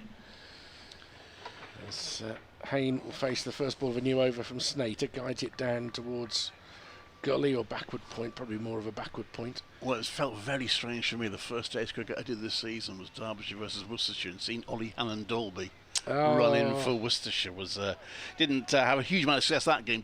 Did in the second game though, played a big part in Worcestershire's win. Ollie got in touch actually. He was watching the final day at Hove, and yeah, he took 6 wickets in that second match. Yeah. Worcestershire without a game this week, so the loan hasn't been extended for now. As Hayne guides the ball up towards mid-on, there's no run. I mean, at the moment it looks like Hannon-Dolby is a backup here this season. When you see the number of seam bowlers that have already been used, so it'd be a very useful addition if and when they get injury problems and things like that, which almost inevitably will happen. But just a brilliant servant for this county so far, and he will want to play a part in this. Snater approaches to bowl to Hayne, who drives up towards mid-on, picked up there and no run. Yeah, it was great. It's great seeing him out there for Worcestershire in that game at Derby. I didn't get to speak to him unfortunately, but yeah, he's certainly a very useful loanee for Worcestershire. They're overseas player problems they're having, but also Ben Allison out injured as well. Made him an important acquisition for them. I think the overseas is due, but potentially in for the next game now. As Hayne pushes it up towards mid-on again. He's now been given permission. He was sitting in his Worcestershire room for the first 2 games because of having left a match early. To be fair, he bowled all his overs in a white ball game and then left early, and that did not go down well with the South African authorities. Well, it rather drew attention to the fact that he was coming to England, and then the authorities said, but by the way, he hasn't done his permission form. We haven't got to give him permission to go. Snater in again, cut through the offside by Hayne, and that will go for 4. The chase is on, but he just waited for that on the back foot. Being kept in his crease anyway by the presence of Pepper standing up to the stumps, and he's dispatched that rather nicely. 14 to Hayne, Warwickshire 47 for 3. These two have now added 22 for the 4th wicket. Good shot from Hayne. Warwickshire could do with a big innings from him. He's got a history of being sometimes the only batter who looks solid in difficult conditions. Remember at New Road last season against Worcestershire, that was the case. Yeah, Hayne dependency has been the thing. Snater hurries in again. It's angled down towards the pads of Hayne. Can't get anything on it with his bat. Wraps him high up on the thigh and drops down in front of him. And the end of the over. The wind is getting up a little bit, I would note as well. So it's getting darker. The wind is getting up a bit. And the umpires are looking at each other. And one has just pointed at the other. Whether they're just seeing there's a cloud that may consider a threat, don't know. But will the workers carry on if it rains, do you think? I was mentioning earlier, it's feverish activity on that building site. There must be at least 20 workers there. 1 or 2 are chatting, but most are working pretty solidly. I mean, you know, I enjoy when I sit here the crane count when I look across Birmingham City Centre. I've very rarely had one in such open sight. Cook comes into bowl, and that's played to backward point by Webster's quickly cut off. I mentioned it's turned round since the start of the play. It was facing the other way. Is that a job you fancy, crane operator? Don was asking me that, and the answer is a fairly firm no, not really. I suppose, well, I don't know. Getting up there would be my worry. Once I'm up there, I'd probably quite like it. Yeah. I'm not great with heights, no. I have to say. There is a chap in there, or I say a chap, somebody in there driving person. Person. That's it. See a bit of movement in there. In comes Cook to bowl. The Webster drives that, and just back a point, gets a hand to it to slow it down, so Webster will get a single. It's on to 14, 48 for 3. Yeah, probably saved a couple there at half stop. I'm not sure it had the timing to have gone all the way. But if Cook is going to err, you're going to expect him to err on the over pitch side, which he did a little bit there to Webster. Umpire's just having a word with him about his follow through there as well. Cook, not a formal warning, but just maybe a little nod to say just watch that. He's bowling right arm over. He comes into bowl to Hayne. who just clips it off his toes. Decent shot for nothing. It stopped. Well, I think the fielder thought he got out of the middle of the bat and sort of dived too early, Charlie Allison. Yeah. But they did eventually scramble across and stop it. The order of events was ball hit, fielder dives, ball hasn't arrived yet, fielder scrambles, gets a hand on the ball, misfields it, has to get back up to go and chase the ball, no run. It was a lot of Charlie Allison going on there. He got through some work. Cook to Hayne. 3 slips in place. That's going down the leg side. Just straight down the leg side a little bit. Hayne tries to help it on his way, but doesn't make contact. Would be runs there because there's a fielder back of square leg on the boundary. But a little glance there, as long as it beat the wicket keeper, would have got him 4, but he doesn't make contact. Just looking at the other Division 1 game, Hampshire 65 for 2 against Somerset. They've already used 5 bowlers, Somerset, including 2 overs for Leach. Cook to Hayne. Right arm over Hayne, just defends that back to Sam Cook for no run. Well, the 2 overs for Leach were, let's call them exploratory. And finding the ball was also exploratory, 2 overs for 16. Toby Albert is 35 not out there. Essex have used just the 3 bowlers so far. Jamie Porter and Sam Cook there. Frontline attack with Shane Snater providing support. All 3 wickets to Porter so far. Is he on for all 10? Cook will try and make sure he's not by bowling to Hayne, but Hayne turns that round onto the leg side. Good straight delivery. Hayne plays it comfortably. And there's no run. End of the over. 48 for 3. 17 overs bowled. Still out there, that's the good news. The umpires, again, they're getting a little bit edgy, aren't they? They're having a little look at each other. Yeah, there will come a point where they decree that the artificial light is taking over here. And you're normally looking to see if it's starting to create some shadows. When you start getting 4 shadows round a player, not quite there yet. 2 matches in Division 2 as well. Gloucestershire 43 for 1 having been put in by Lancashire. What will gall them there is the fact that the 1 dismissal was a run out. So when you put in, you're delighted, but you don't want to get a run out. Middlesex 66 for 3 against Northamptonshire at Northampton. Deploy 33 not out. Snater beginning his 5th over, and Webster comes forward. There's an appeal for LBW. Pepper is bouncing up and down, liking it, but that is a tall man on the front foot. They never want for trying with their appeals, Essex. They do appeal pretty robustly and keenly. You mentioned the run out. Of course, the first wicket anywhere of the season this season was Rory Burns' run out here. Yeah, that was not a great moment for an opening pair who spent a lot of time together. Well, it wasn't even a particularly good throw, was it? No, Kai Smith, who was keeping wicket, spared some blushes for the thrower. Snater into Webster, who's making room and he's bowled. He's come down the wicket to try and launch over the offside, and the bails are whipped off by the delivery, which was perfectly stump height. And Snater has his first wicket, and a really odd innings from Bo Webster comes to an end. He's out for 14. Essex with another breakthrough. Warwickshire 48 for 4. That was horrible. Charged down the pitch, misses it, got away with one to Sam Cook. Not that one. That's the way he plays, and I suppose he felt that Warwickshire might struggle to bat very long in this innings, so score runs while you can. But I don't. It just seemed a pretty. Well, given that Essex caused all sorts of problems, to get something of a gift of a wicket, really, will be a big boost for them. But you know, amongst other things, look at the weather. Look at the conditions right now.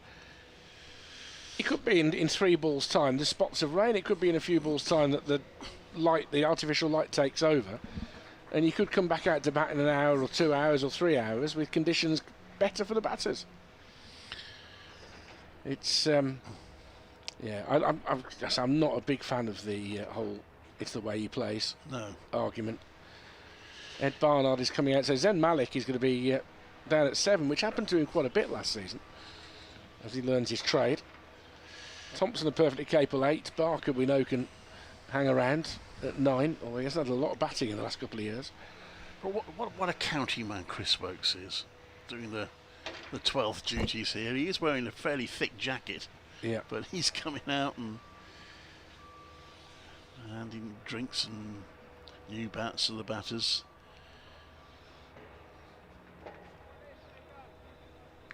Be interesting to know the decision-making process. I'm not against the fact that Chris Woakes isn't playing. I think, you know, it's a long time since he's played a lot of red ball cricket in any summer, and having played 2 4-day games back to back, they don't want him to go 3 weeks in a row. They've got another game next week at Trent Bridge, and if he's fit, he'll play there, I'm sure. And then they do get their break at last. Ed Barnard, then the Bears captain, is the new man in, and Snater, slightly slower ball, if anything, just back of a length. And then there's a shy at the stumps because Hayne had backed up quite a way. He was comfortably in by the time that it was thrown by Allison, who merely troubled mid-off, who had to dive to his right to make sure that he stopped it going through for overthrows. Or as I believe we're meant to call them these days, zingers. It seems to be the trend. I think I prefer overthrows. Yeah, I think I do too. Yeah. Buzzers was the other one, wasn't it? Oh, buzzers, yeah. Snater in again, inside edge for 4. He's very unlucky there, Snater. And Bears 50 comes up for some damage. They're 52 for 4, but he's beaten Barnard with that. It takes the inside edge of the bat past leg stump, and it rattles down to the fence for 4. Warwickshire's second boundary with an inside edge. They'll take every run they can get. 50 coming up.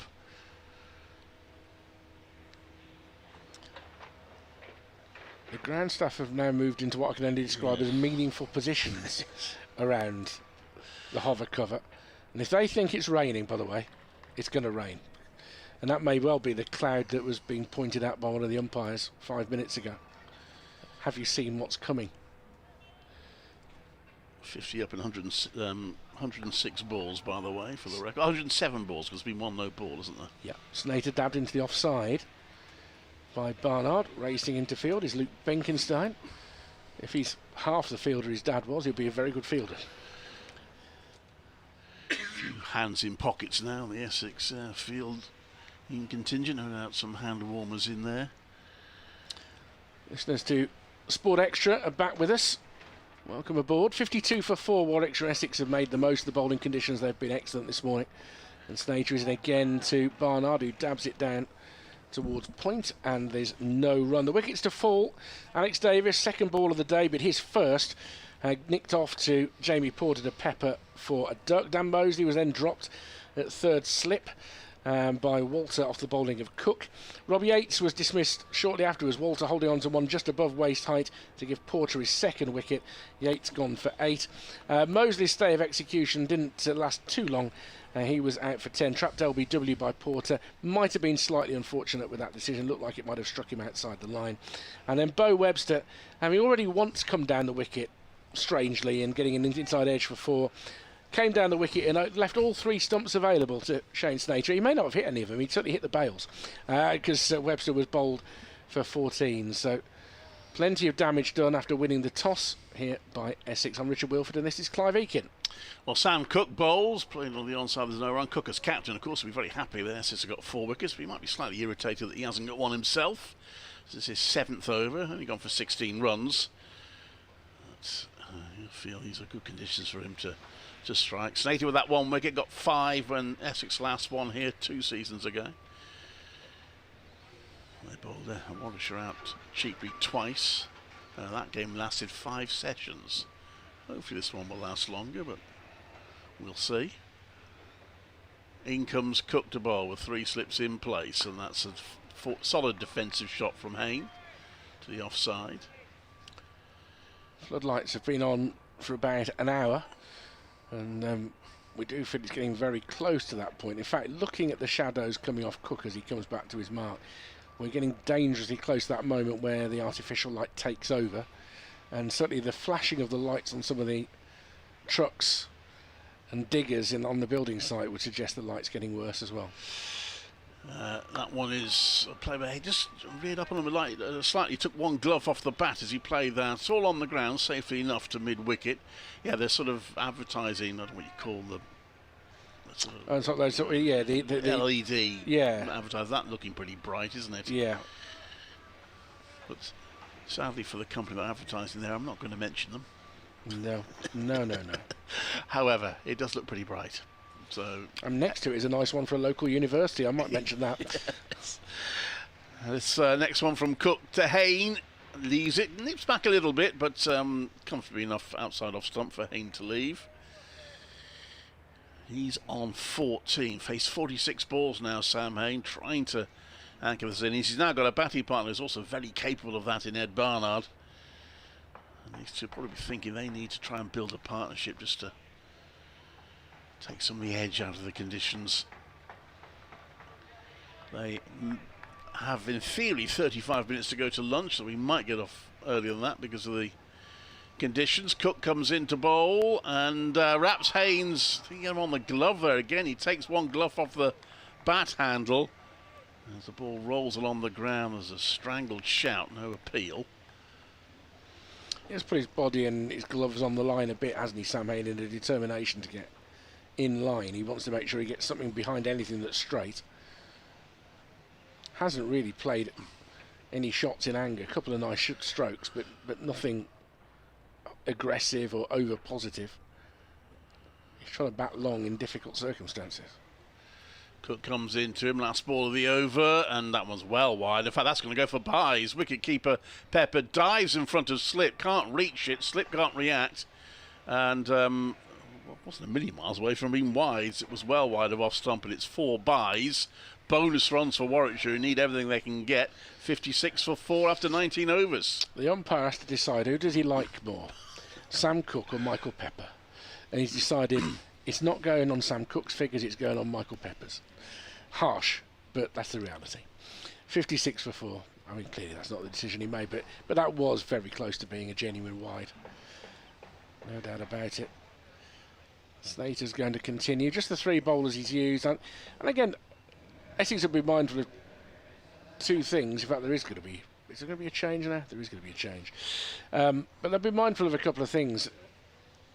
They're probably expecting interruptions today. The weather forecast does suggest that it could be difficult. Akhtar's going to come on to bowl for the first time for his new county. So a big moment for Zaman Akhtar. And with those delays, it means he's be able to rest up his main bowlers. And secondly, this is the time to be out there bowling, and you use your best bowlers when you can get the wickets. 56 for 4. Barnard on 4, Hayne 14. The breeze has calmed down a little bit. Like Zen Malik, Zaman Akhtar came through the South Asian Cricket Academy after playing for Rothesay University and some minor county cricket before being snapped up by Gloucestershire. Akhtar in for his first delivery for Essex, back of a length, gets up quite high, guided down into the wicket by Barnard, who stood up tall, and out towards Benkenstein. That's a fairly remarkable success rate, the South Asian Cricket Academy. I remember talking to Zen Malik about it. It feels like you're playing professionally when you're with them. They're very professional in their approach. I mean, it's still, you have to ask why so many young Asian cricketers are dropping out of the system, or the system's failing them. But Saka have done brilliantly to create some professional careers. As this next ball is short by Akhtar, standing up on his toes is Barnard, and he carves that through the offside for a really nice boundary. His second boundary, but a rather more convincing one than the first. 60 for 4, and the score goes up to 8. We joked with Zen Malik, were there any counties he didn't have a trial with? I think he's had trials or been with 12 counties before he finally got his breakthrough. Was it Worcestershire? I was slightly surprised that Worcestershire didn't. He didn't boss them with them, but he did say that he was a much more mature cricketer now than he was then. Akhtar in once more, again back of a length. Oh, and he's almost chopped onto his stumps there, Barnard. It was there for a cut, but he's chopped it down. It's just missed leg stump. It didn't go very far. Pepper then picks it up. When these two teams met at Chelmsford last year, Warwickshire had 2 Saka players. Vance Jani played as well. Yes, that's right. In that game. Just wonder if there's a bit of variable bounce here, because we've seen Hayne being gloved a couple of times, taking the hand off the glove, and that one didn't get up maybe as much as Barnard expected. So as well as lateral movement. Yeah, one way or another, It's not very easy. That's again back of a length from Actor and guided out in towards the covers, and there's no run. I don't think he feels he's finding his length yet, judging by the way he reacted physically to that last delivery. I don't think Zaman Actor is quite getting it where he needs it. Yeah, Barnard felt he missed out there. He looked a bit annoyed with himself and he didn't get that one away.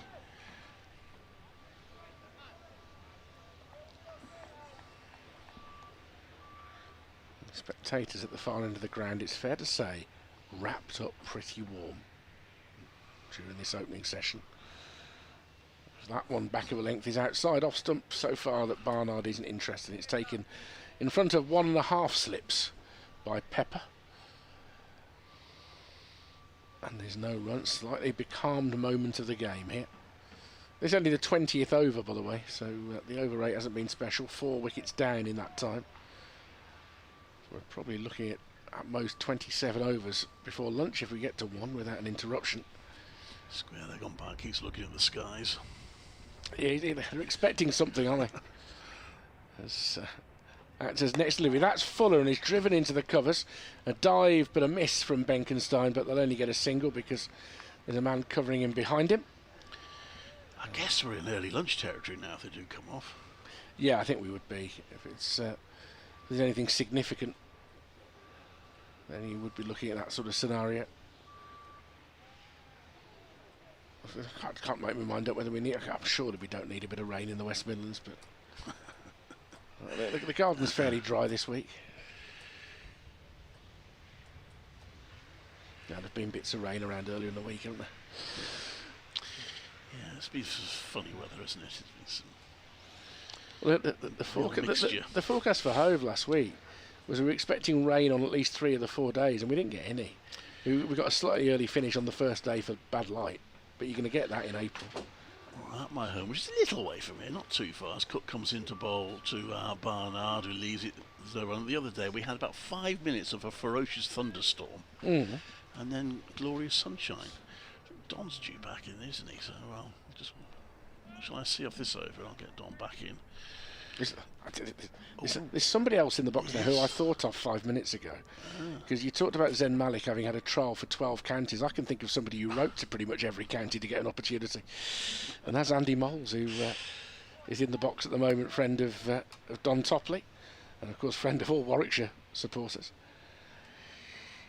This one Barnard plays back to, and that's well fielded in the covers by Benkenstein. No run. 61 for 4. So what I'll do, I'll bring Don into this seat, and at the end of the over I'll come into your seat, Clive. Okay. And I can get back to where my computer is. 61 for 4. Warwickshire put in by Essex, trying to calm things down. Lost 3 early wickets. They've lost 1 more since, but they've just slowed it down a little bit in terms of the wicket taking, but still 2 quick wickets for Essex, and Warwickshire be in big deep trouble, and that one goes past the outside edge of Barnard. That bounces a bit, and the forward defensive misses, and it's 61 for 4. We are halfway through the 21st over of the morning session, and Cook still without a wicket. 3 to Jamie Porter, 1 to Shane Snater. Bowled well this morning. Yep.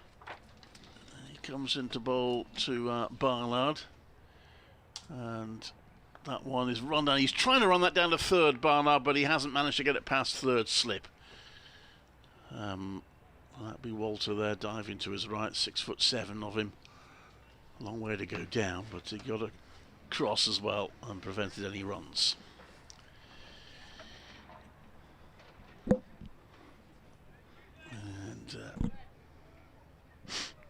We might get away with it. We might get through this session, which will be good. As Cook comes into bowl to Barnard, and that's driven to mid-off, and there is no run. And he walks back to his mark, but Hayne and Barnard trying to not so much build a partnership, but to survive for as long as they can. They'll be thinking now, can we get to lunch? We might get in early for lunch anyway. Can they get to lunch without any further damage Cook to Barnard, who comes off his pad down to fine leg. I think it's going to be a leg bye. We'll soon find out. Leg bye is going to be signalled. And Warwickshire 62 for 4 after 21 overs. Don Topley will take over. Richard Wilford will come back.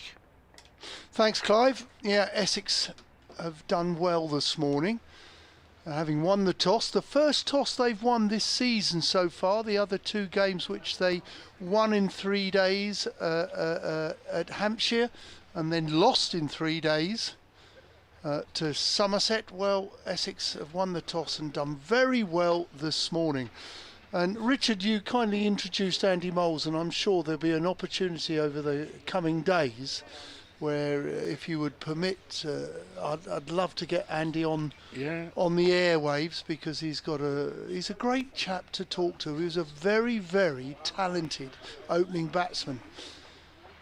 In comes the Akhtar for his second over, which he bowls goodish length, just short, which is played with an open face bat into the offside, and there is no run. Hayne on 14, Barnard on 9. Recovering. Quick question for you, sir. You were on air at the time. What did you think of your Australian's dismissal? I'm not a big fan of it. It's the way he plays argument. So yeah, I thought it was poor, really poor. Akhtar in short. It's cut to backward point. Where is it? Critchley does the fielding at backward point. Does well to prevent a boundary. Ball of a bit of width. Tall man is Akhtar, who's on his debut for Essex, having moved across from Gloucestershire. Essex were excited to have this signing. There were a lot of people interested in gaining his signature. Barnard, skipper, waiting. Ball is just short of length, played on the back foot out to cover. There is no run. No, I was with Andy Moles, who's a guest here today, who we were in my potting shed, I think it's called. Oh, okay. Where I was giving the update for BBC Essex and the parish, and both Andy and I were a little bit disappointed with the way he's come down the wicket when the score was 48 for 3. Yeah, and he's missed it and been castled. He's come down once and got an inside edge that's gone for 4. Fortunately. To come down and do it again and leave all 3 stumps exposed. Atkar's in, outside off stump, wide and wider through to the keeper, who dives in front of first slip. And actually signalled a wide, which you don't get too many of outside off stump in a championship match, but it was very wide. He hasn't quite hit his rhythm, has he? No. In his first couple of overs. He didn't get a game in the first 2 rounds of the championship, so probably a little nervous this morning, and probably was excited to see the skipper Cook win the toss and bowl. He's in, right arm over the wicket to Barnard, outside off stump again. Just needs to bowl a little bit straighter at the timbers. Yeah, a bit disappointed, and I think Andy Moles was also slightly, probably, if he'd have been coach, and he's coached all around the world, probably on every continent when you think about it. But Andy would have probably taken him aside and said, 48 for 3, could you not just keep fighting for a bit longer before lunch? In comes Akhtar, who, and this is driven nicely up to mid-off, where it's fielded by Snater, no run. He read out the email from Alessandro on his birthday, because he sent it to both of us. Did he? It says, hey, hello both, great commentary. It's my birthday today, celebrating early with the wickets. Big Essex fan from Chelmsford. Shame it's not a home game, so I could have been at the ground. Come on, Essex, says Alessandro. Good morning to you, sir. It'll be sunny in Essex. Always sunny in Essex, you know. Akhtar in, bowls, driven out to cover. There is no run. 63 for 4. We've had 22 overs of play, and Cook has 8 overs, 4 maidens, 0 for 16. He hasn't got a wicket, but he's bowled well. He did suffer a drop catch, that from Paul Water, who certainly did well the next over because he took one off Porter.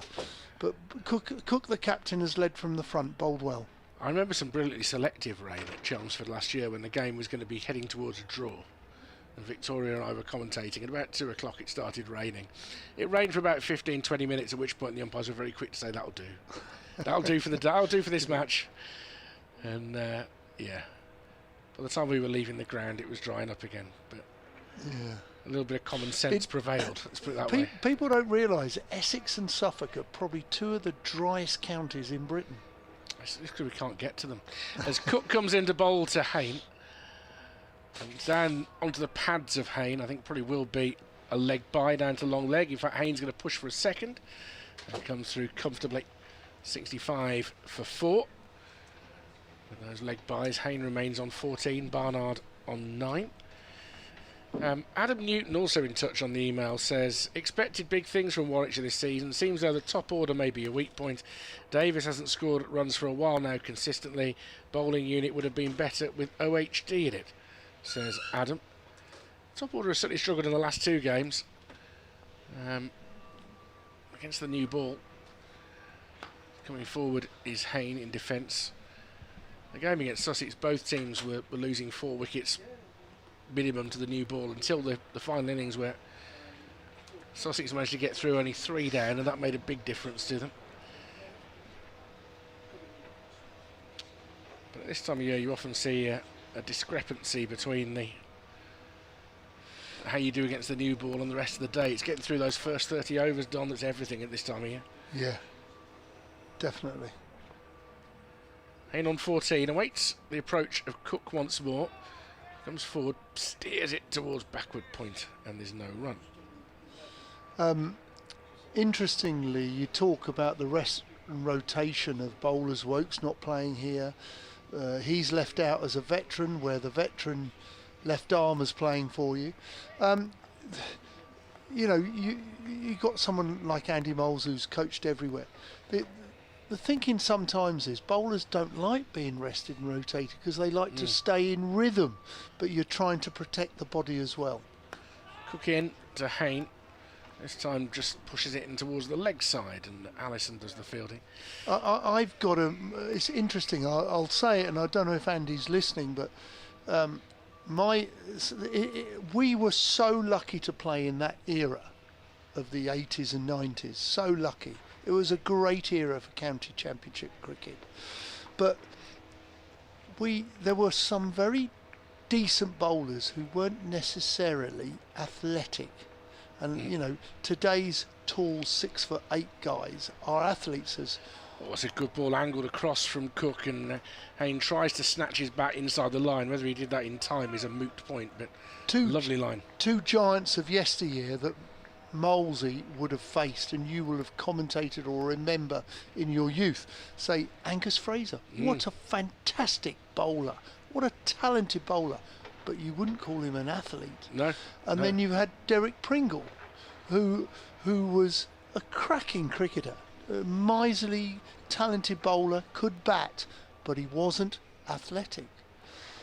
Back of length from Cook, pushed out into the offside. And the reason I mention those kind of people is that the 6'8" today, the likes of the Overtons, and you know, they're great fielders. If I could mention Rhys Topley, he's 6'8", but he's an athlete. And the difference probably yesteryear and today is today's cricketers are an athlete first and a cricketer second. Now, we may have got it too far away the other way because they may not bowl enough or don't play like we did, but when we played back in our day, I'm not suggesting it was a circus, but we almost played every day, and there were bowlers that were running on empty, and you often played with an injury. In comes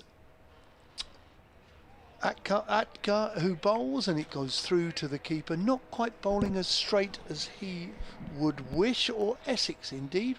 Essex want Warwickshire, Barnard and Hayne to be playing the ball here, quarter of an hour before lunch. They want to make sure, which is very much Cook and Porter, as I was saying to Andy Moles, who was admiring Cook and Porter and their skills and the way they bowl so straight, they make sure you have to play. And he comes. bowls on his debut, short of a length, played out to backward point. There is no run. I'll give you another example of a very unathletic bowler who was denied a Test career by the fact that South Africa were excluded from the game for a long time. We did see him briefly in this country about 1980. Played a year at Middlesex. Van der Waal. Vincent van der Waal, 6'7.5", as stiff as a board. Skillful, yeah. You know, you had to hide him, really hide him in the field because he struggled to get down to pick the ball up. That's right. But an incredibly resilient, accurate bowler. Amazing. Yeah, he was a great performer. Middlesex won the championship that season, and a play and miss off the back foot. That will encourage the former Gloucestershire seamer who joined Essex during the course of the winter. 26 years old. You talked about earlier in the commentary about the depth of the various Warwickshire bowlers. Yeah. Essex last season, it was hard on Cook, Porter and Snater. They really didn't have any reserves. So Chris Silverwood went out and signed up Zaman Akhtar, who's bowling now, right arm over the wicket to Barnard, who push drives, walks his shot up to mid-off. There is no run. And they also signed Mitchell Killeen, son of Neil Killeen from Durham, who's a young man still, just 20 years old.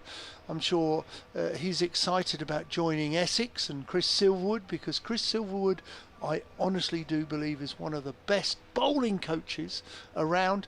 And may I add, probably somebody else who is hugely respectful with the bowling community is Warwickshire's Graham Welsh.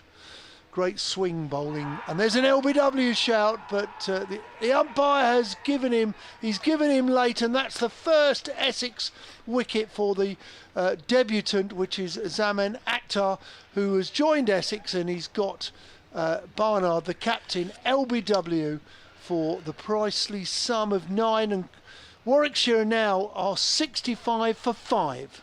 Yeah, Ed Barnard on no way thought that appeal was going to be given. No. Let's have another look at it. I think he's edged that onto his pad because he was looking round to see if it was going to carry to the slips. And in the end, I mean, he shakes his head when he's given it. 65 for 5. Akhtar with his first Essex wicket, as you say. Barnard gone for 9. But he may have got a tough call there. I'm just seeing a series of replays to see if I can make out the contact there. I mean, it's gone. It's moved a long way as well. It's a tough one, but he's out. 65 for 5. Well bowled to him. Congratulations on your first Essex wicket. And there's still work to be done. There's still a quarter of an hour till lunch. Essex will be looking to be greedy here for another 1, if not 2, as we bring to the wicket. I think it's Zen Malik. Yeah. Now, I think he played in the fixture I did last year or the year before, but can you tell me a little bit about him? Definitely not the year before. So he's he joined Warwickshire last year from the Saka programme, from the South Asian Cricket Academy, having had a trial, as Clive was saying, with about a dozen different counties, and last year made a good impact, made a century against Surrey, which announced him. But 28 years of age, a late starter in the first class game, a couple of hundreds last year, averaging 38. 2 centuries in the second 11 in the last week. Well, Malik. I knew, having Andy Moles sitting next to us. Yeah. All right, he's given us some important info. He's a Moseley boy. He plays for Moseley, and he's going to play when he's not playing for Warwickshire. And Andy Moles is coaching Moseley on Saturday tomorrow. Well, there you go. But without Zen Malik. Who's facing? Akhtar is on his way in, right arm over. Oh, bouncer, welcome, good afternoon, he's saying. And that's the end of the wicket taking over. He's going to be, well, we can't see his figures. They've moved off the board. I will have a look at those in a moment. His first spell and his first wicket for Essex. He'll be 1 for 6. Over the moon. What a moment for him. Change of ends for Shane Snater next, by the look of it. Well, this has been, I think we've had 3 wickets from this end, all Porter, and we've had 2 wickets from the Birmingham or the Old City end. So it's winning 3-2 from our end, which we're high up in the pavilion on the 3rd floor. Long conversation between Hayne and Malik about what's going on. And he's done everything he can to make sure he stays in line. It's not been easy for him. 14 off 54 deliveries. 24 overs bowled, and again, Essex doing so much damage while the ball is still doing plenty. Swung a bit and seamed quite a bit this morning here at Edgbaston. Good toss to win, as it was for Somerset at Chelmsford last week. Now, with Hayne there, are we going to see keeper standing up or standing back? He's going back. Yeah, he was up to the stumps because he was replacing a bail that had blown off, and I think the stump was still the stump was a little bit loose. So Snater to begin his 6th over, 1 for 17 so far. Into Hayne, stands up tall and defends it back past the bowler, up towards mid-off. Well, no, we should be 3 more overs before lunch. The ground staff have still on the hover cover, but they haven't needed to bring it on. I suspect they probably will bring it on for the lunch interval, just in case. The cloud is slightly brighter and higher than it was 20 minutes ago. So I think we will at least get to the interval intact.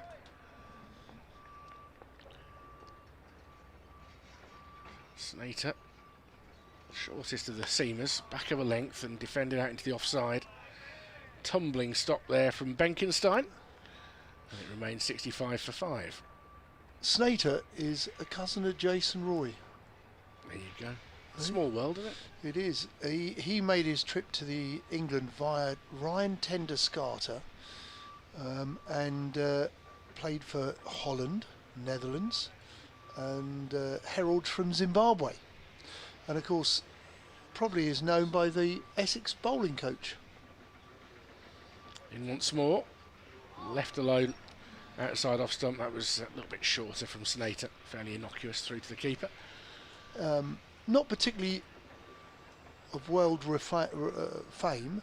The Essex bowling coach is Zimbabwe's Dougie Hondo. Okay, yeah. Do you remember him playing? I do remember Douglas Hondo playing. But you've also got the fact that, as you mentioned earlier, Chris Silverwood has his way with helping bowlers move forward in their careers as well. So you've got very good. You've got some depth there in terms of whispering in the bowler's ears. As Snater is in, clipped nicely off his pads there by Hayne. He's waited for a loose ball and he's dispatched that in a very wristy way in front of square for a boundary. He's to 18. He's the highest scorer for the Bears now. 69 for 5. I mean, you mentioned the dispatches there about Graham Welsh, highly regarded, back with the Bears this year for his 3rd spell as the bowling coach. For me, I'm really interested to see what his impact will be on Ethan Bamber, who I think has got terrific potential. Also on Michael Booth, he's got a lot of pace and will ultimately qualify as an English player. Just to see what sort of influence. You've got experienced bowlers like Wokes and Barker and Hannon Dolby in the group as well. Yep. Chris Rushworth is around helping the academy.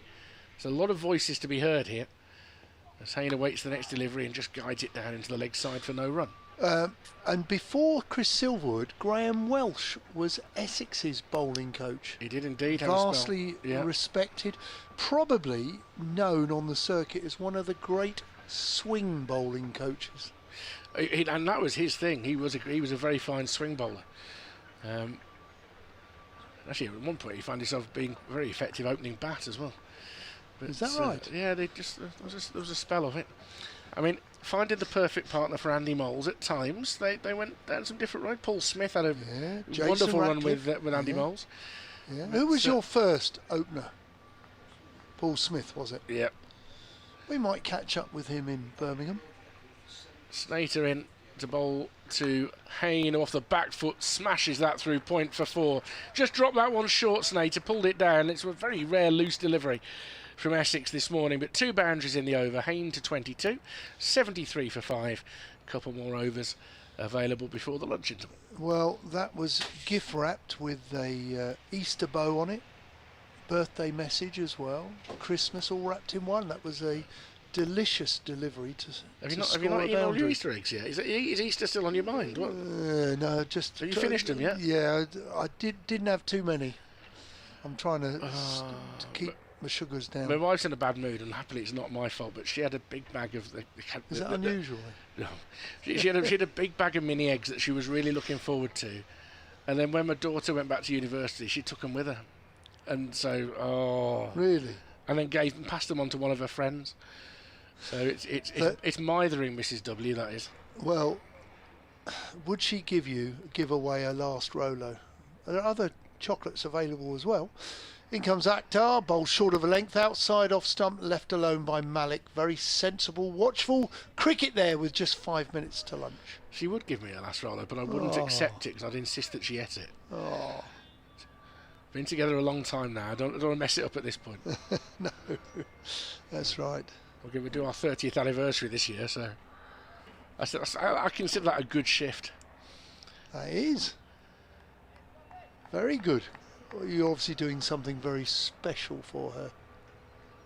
For her 30th. You should be. We're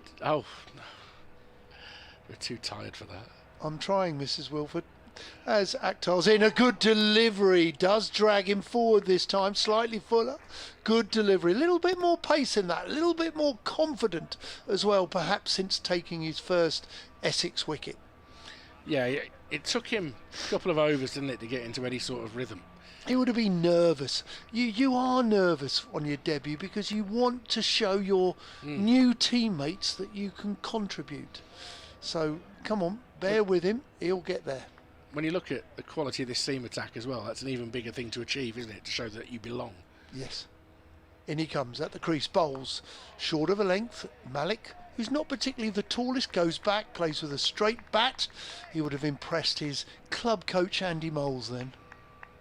Who are you playing on tomorrow, Mr. Moles? Leamington Spa. Home or away? Oh, this isn't the start of the proper season yet?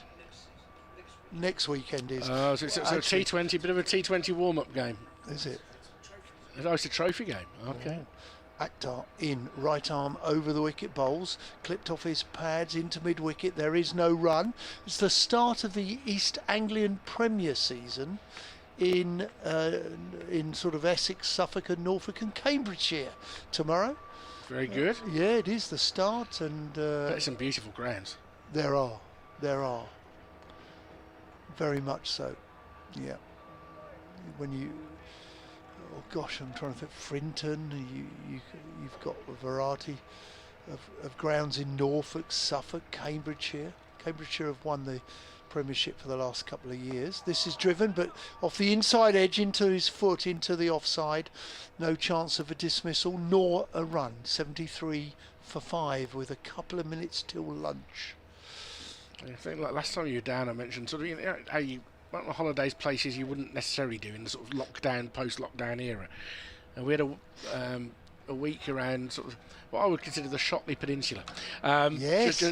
Just outside Ipswich, with a wonderful view of the ferry going to the Hook of Holland. Yes. But some of the places we went round there in Suffolk, and you think, oh, it's got to be some beautiful grounds in that area because the countryside is so rich. Atka in, bowls off the front foot into the offside, no run. End of the over, 73 for 5. It's been Essex's morning, probably just the one over now till lunch. When you talk about Suffolk, Norfolk's greatest asset is the greatest asset for Suffolk is Norfolk, because everybody comes up, say, from London. They go through Suffolk. It's short enough to get to Norfolk, so they don't stop. So Suffolk remains sleepy and undiscovered. But they should stop. They've got to go for fish and chips in Aldborough. Yes. Oh my word! Sitting on the shingle beach with your bag of chips, with the covetous seagull standing there looking at you, waiting to see what you're going to leave. Yeah, lovely. Aldborough, Southwold, some wonderful places. North Suffolk. Snated with what should be the final over before lunch then. Hayne facing on 22. Wicketkeeper up to the stumps, but he's dragged that down the leg side, and there's no run. So, I've got a 1 o'clock update. Yeah, I've got one just after 1. Have you? So I'm going to leave you, if that's all right. I shall see myself through safely to the finishing line. These are vouchers. You've got your name on it. So that's have you? Yeah. This one's yours. Oh, there you go. Thank you. There you go. Brilliant. Right, we will rejoin after lunch. Reconvene, I like to think of it. Thank you, Don. Don Topley back with us. Once we reach the interval, 5 balls max left in the session. Warwickshire will hope it is 5. As Snader bowls just back of a length, it passes the outside edge of Sam Hayne's bat. It remains 73 for 5. Very good morning indeed for Essex, having won the toss with some heavy cloud overhead and some green tinges to the surface. The green tinges are still there as well. It was always going to be a put the opposition in toss. They struck with the second ball of the day, 1 for 1. Alex Davis caught behind by Pepper off Porter. Snater is in again, low left outside off stump, and no run. Robbie Yates was second to go, 12 for 2, caught by Walter off Porter for 8, just above waist height. Walter had put down Dan Mosley before that, off the bowling of Sam Cook. Mosley didn't last long though, trapped LBW by Porter for 10, may have hit him outside the line. Webster, over belligerent, came down the wicket twice. The first time it was an inside edge that went down to the boundary for 4. The second time he lost his bails to it. He was gone for 14, taken by Snater, who comes in again to bowl to Hayne, who defends it into the leg side, and there's no run. And then Ed Barnard, who either thought he got a nick or that the ball was going down the leg side, and he may have been right on either count. He was not at all happy with his dismissal, but it was a first Essex wicket for Zaman Akhtar, who's got increasingly impressive with each over he's bowled from the Birmingham end, and Barnard was gone for 9. Sam Hayne has watched a lot of this unfold around him since he came in. He's on 22. Zen Malik is yet to score, having faced 7 deliveries. 2 balls left before the interval. And this one is going to be 4 off the edge of Haynes' bat down the leg side. It was, again, straying. He just got enough on it to help it down to the boundary fence. 77 for 5. Clive Eakin alongside me. Quick a word. I mean, look, Essex have exploited the conditions in very much the way that you expect this attack to do. Yeah, absolutely. They've done well. I mean, Warwickshire might still be in that could have been worse feeling at lunch. Obviously 5 down is not ideal, but it really could have been worse. Haynes done really well. They've got a lot of work to do, but at least, you know, they'll come out after lunch with a few batters left.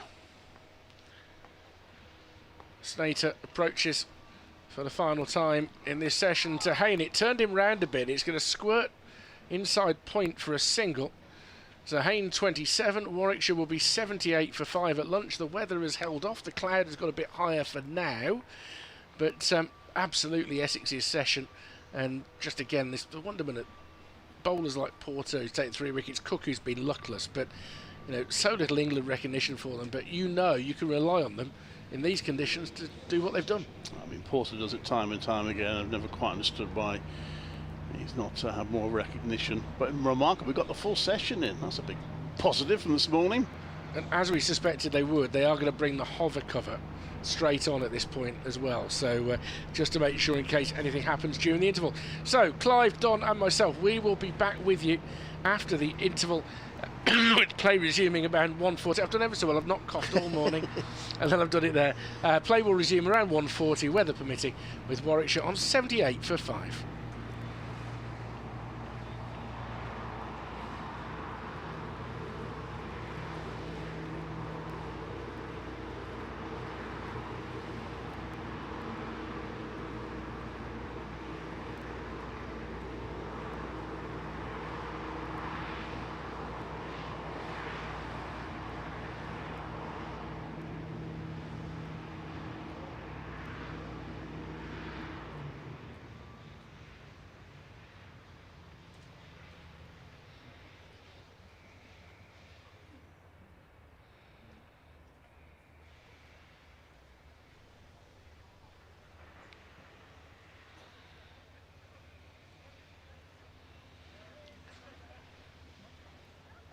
This is Richard Wilford at Edgbaston, where Warwickshire are taking lunch on 78 for 5, having been put into bat by Essex in conditions that are pretty helpful against an outstanding seam attack, led by Jamie Porter, who took 3 wickets in the morning session. Davis for 0, Yates for 8, and then Mosley for 10. Bo Webster with a rather indiscreet shot. He was bowled by Snater for 14. Ed Barnard felt he'd taken a poor decision when he was trapped LBW by Akhtar for 9. Sam Hayne has managed to rise above it. He's 27 not out. He's taken very few risks, but a couple of beautifully struck boundaries just before the interval. With him, Zen Malik is yet to score. Warwickshire 78 for 5.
Welcome back to Edgbaston.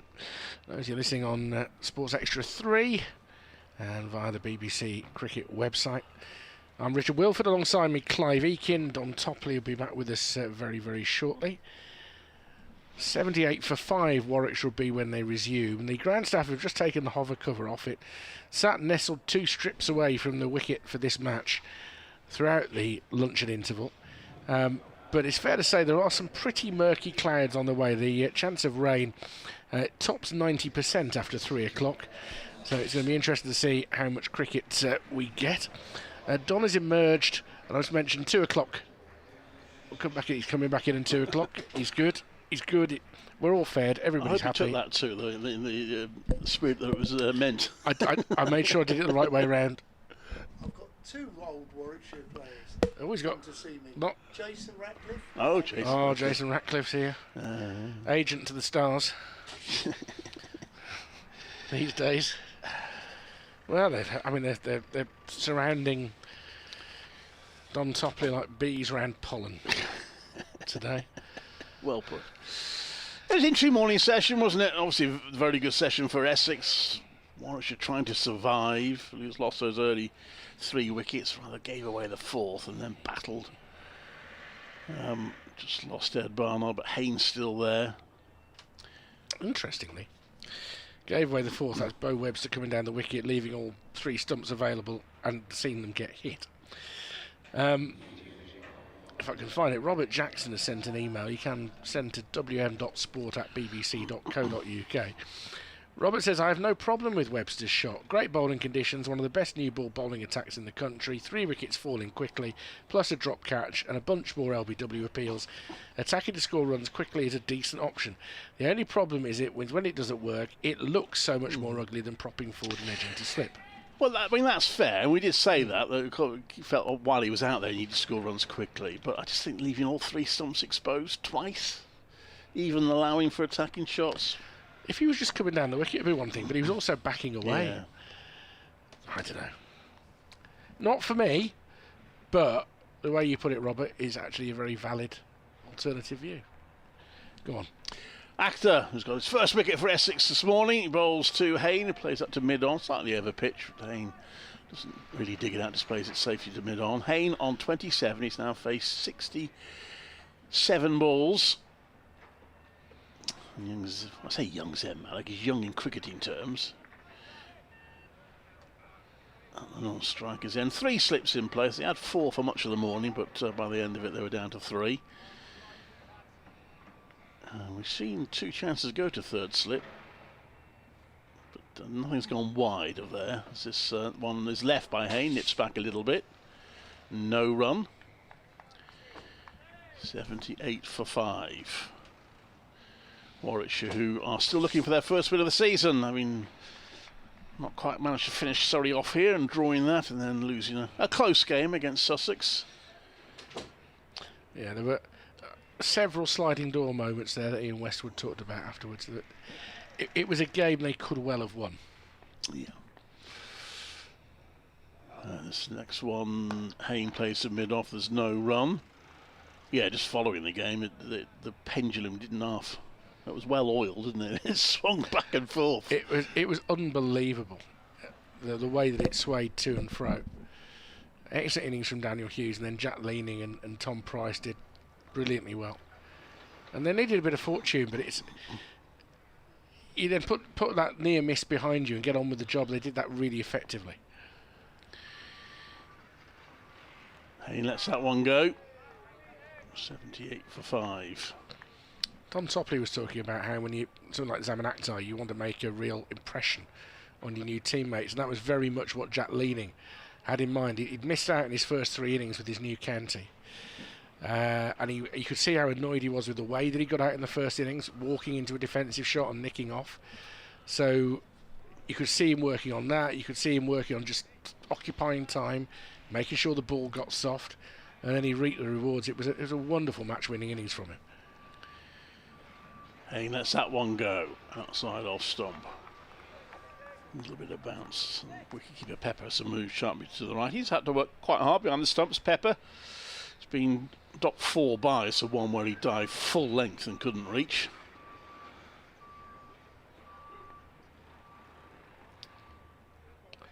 Jamie Porter limbering up. I say in front of the building site, he isn't. Just from where we're looking, he's in front of the building site. Well, very well this morning. Akhtar, last ball of the over. And that's going to be played down to fine leg. I think he got bat on that, Sam Hain. That's confirmed. Just a little over pitch going down leg side, and Hain helped it on its way to take 4 runs. He's on to 31 now, Sam Hain, 82 for 5 after 28 overs. Yeah, very, very full. He's almost met it on the Yorker there as he skims it down the leg side. Hain, not exactly for the first time in his Warwickshire career, has the weight of the world on his shoulders. If it isn't going to be Sam, who's it going to be? But he does need to get some support from elsewhere. Warwickshire have lost Davis for naught, Yates 8, Mosley 10, Webster 14 and Barnard 9. Malik yet to score. Hain on 31. And here's Porter returning to the attack after an opening spell of 7 overs, 1 maiden, 3 for 19. He's in the groove. Yeah, bowling from the same end again. Pavilion end. We still call it pavilion end. I lose track of it. For me, I don't know what else you'd call it, really. No.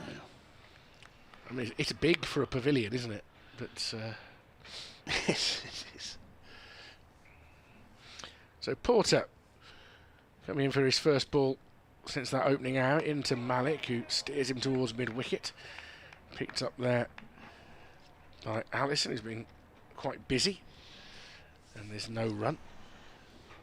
Compared to Taunton, where there seems to be about 5 different buildings that are all bear the name Pavilion, and they all are pavilions of a type. Yeah. See the cranes turn round again.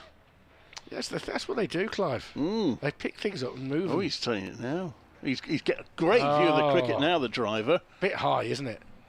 And looking down from there doesn't feel like fun. He's watching Porter come into bowl to Malik, who covers up off stump and guides it out towards point, and there's no run. Now he's coming beyond looking. Now he's going to be looking directly at us, and the hook must be pretty much overhanging the, not quite as far as the hover cover, but not far off it. It's a big white crane, this one. Looks like he's had a recent repaint. So he's getting ready to pick something up.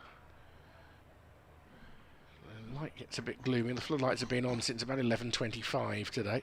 This is full onto the pads. It's going down the leg side, and Porter shears off his own appeal. He didn't have any conviction in it. It remains 82 for 5. So we're fascinated to see what happens now. There's a temporary mini crane on a wagon as well, which he can't turn round too far because he'd hit that. So, does he only turn clockwise? Don't know, actually. He seems to have gone a long way around, but he's got to avoid that other crane. Porter once more in onto the pads of Malik. Once more squeezed towards the man at mid-wicket, Charlie Allison. And once again, there's no run. It always looks so precarious. It's weighted at the back, the deck of the crane. Yes, you wouldn't want it to be too windy if you're up there, would you? I wouldn't want there to be a light breeze if I was up there. Wow. Porter builds up ahead of steam once more. Just back of a length, it would have hit the top of off stump, but Malik is looking to drive off the back foot. But can only find mid-on. And there's no run. Porter closing in on what would be a maiden. But the light is definitely getting worse, and the shadows are starting to gather. And the umpire at this end is looking over his shoulder at the weather.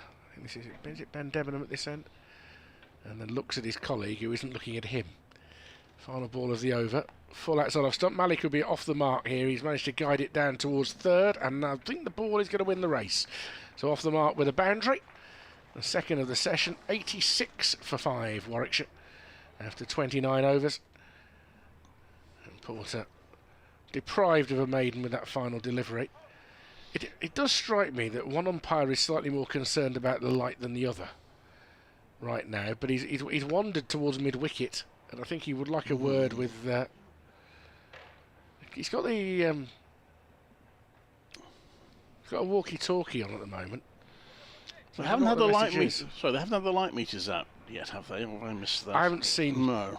light meters used. It's difficult to judge the presence of the ground staff on the hover cover because they've been there pretty much for the entire day so far. But that's kind of in front of where their home used to be, and their home is no longer there. And they haven't got such a good view from where they're meant to be. Akhtar to Hayne, who drives it straight to mid-on. No run there. These two on their 7th over together. The longest they've gone without losing a wicket this innings, Warwickshire, is 7 overs.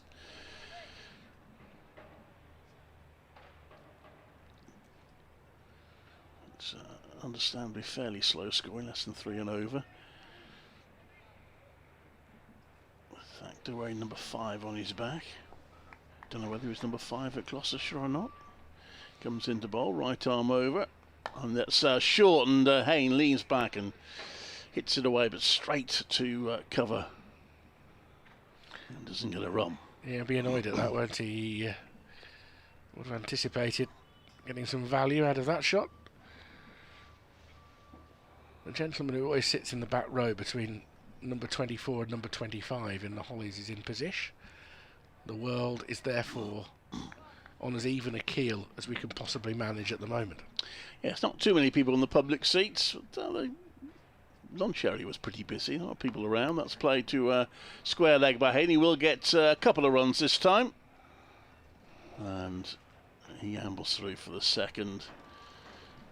It was fairly frenetic fielding there, which given that the batters were just jogging to the second run, was perhaps slightly for the cameras there from Charlie Allison. Well, look, it shows that he's keen. Indeed. The fact that he's now having to sort of stretch out his right knee suggests that he has regrets.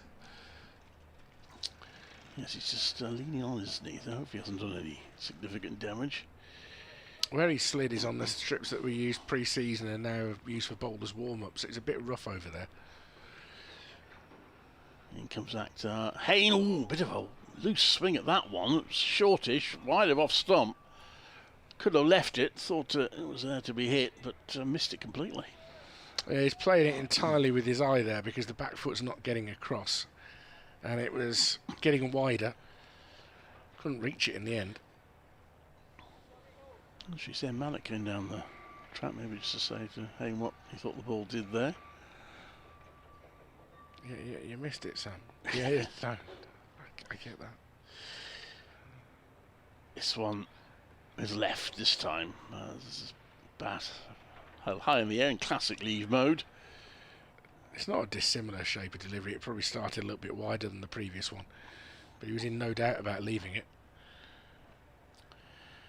88 for 5, Warwickshire. Well, no conditions will probably get better as the game goes on from a batting point of view.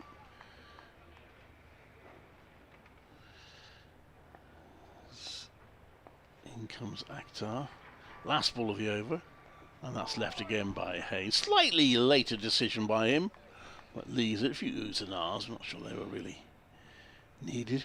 It's the end of the over. 88 for 5. Warwickshire, 30 overs have been bowled. I mean, from here it would look like they've left a bit of grass on this one. Certainly there's some greenery.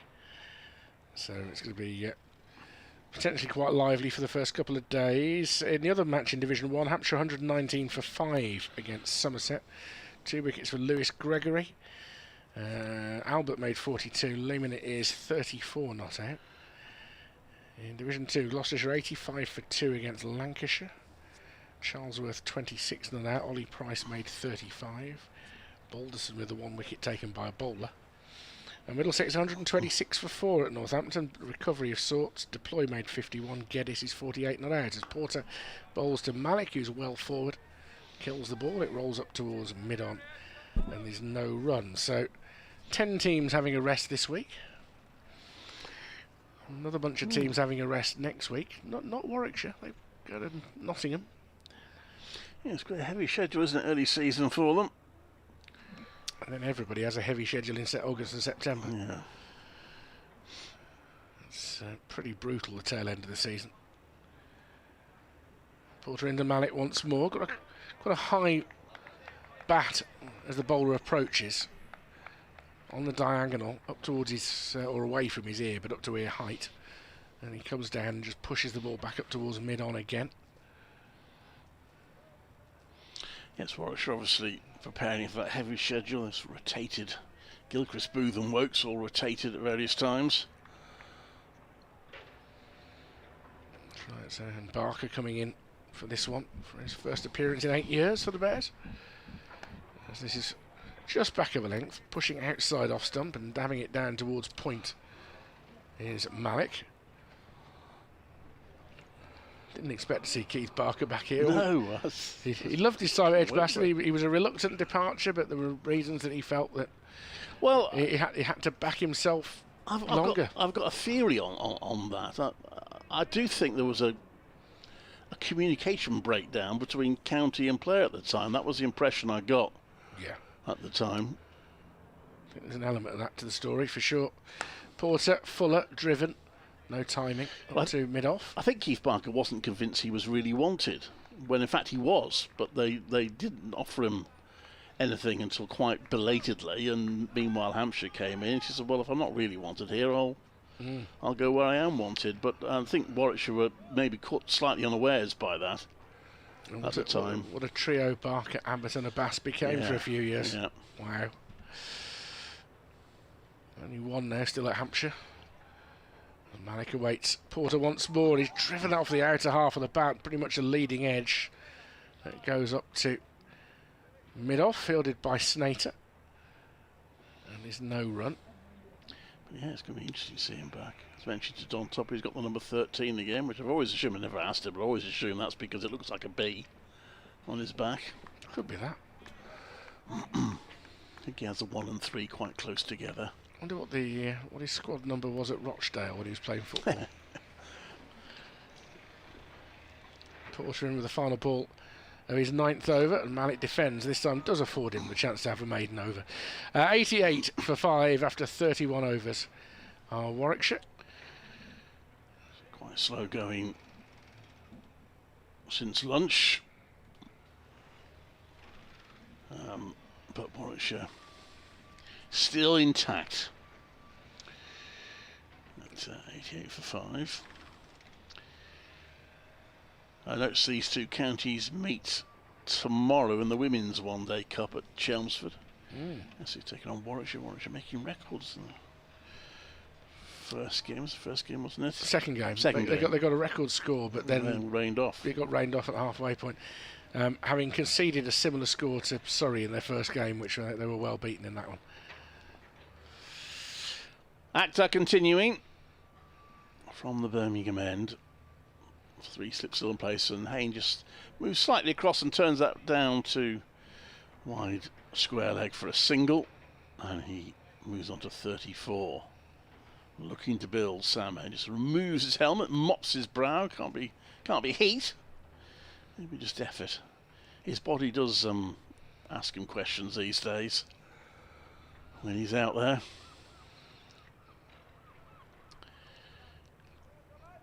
He should be so lucky. Mine gives me a permanent quiz. You sure you want to be doing this? Yeah. Actor in, running into the wind, I think, judging from the flags. Comes into bowl, and that's turned round his thighs. In fact, he didn't get any bat on it. He's going to have to hurry here. Zaire Malik, he was just watching where the ball was going while Hayne called him in for a leg by, and he had to get scampering. A direct hit with the throw might have had him a little anxious. I mean, Pepper discarded his right glove early as he ran to his left, and then got a really good throw on. And a little bit of acceleration at the last might have got him safe, but it was not a straightforward single. In comes Actor to bowl, and that's turned round to square leg by Hayne. It will be cut off by Porter, but they'll get 2 runs. They have to sprint the second, which is never Hayne's preference. He'd rather jog the second, but on this occasion he had to sprint it. And he's on to 36. By my reckoning, and I meant to check this, that my records are right, but I had Warwickshire going the whole of last season without suffering a single run out in the championship. They managed to execute 3 themselves. But These are the stats that we need you here for, Clive. I like that. I meant to check it up at... was that the time already? Goodness me. That one's left. There's no run. Yeah, I had them making 3 run-outs last season and none against. And of course, they've already won 4 none against this season. A couple of really close ones at Sussex that might have had a major impact on that game. Have either of them gone their way? I like to keep record of run-outs because they are fairly rare. They didn't manage any themselves in 2023, but suffered 3. In comes Actor to bowl to Hayne. Again, just moves across a bit, trying to work it onto the leg side. It does do that, but can't beat the inner field this time. There's no run. It's hard to get through an entire championship season without one, because particularly 9th and 10th wickets leave themselves very open. When you've got trying to keep the right person on strike and a batter who wants to get away from strike and not used to batting together, the potential for calamity grows significantly under those circumstances. Yes, I've seen a couple of night watchers run out before the close, which is never quite the plan. This next one by Hayne, that's nicely worked. He's been looking to do that, just get across and play it onto the leg side. He's played that through mid-wicket for 4. He's on to 40, 96 for 5. Yeah, always a rather cultured shot, that, isn't it? Just leaning on the ball and flicking it for 4. Hayne carrying this innings on his back, as is all too often the case, but I think 14 off 56. He's now added 26 off the last 27 balls. So it's got brighter, it's got sharper. And of course the ball is now 32 overs old.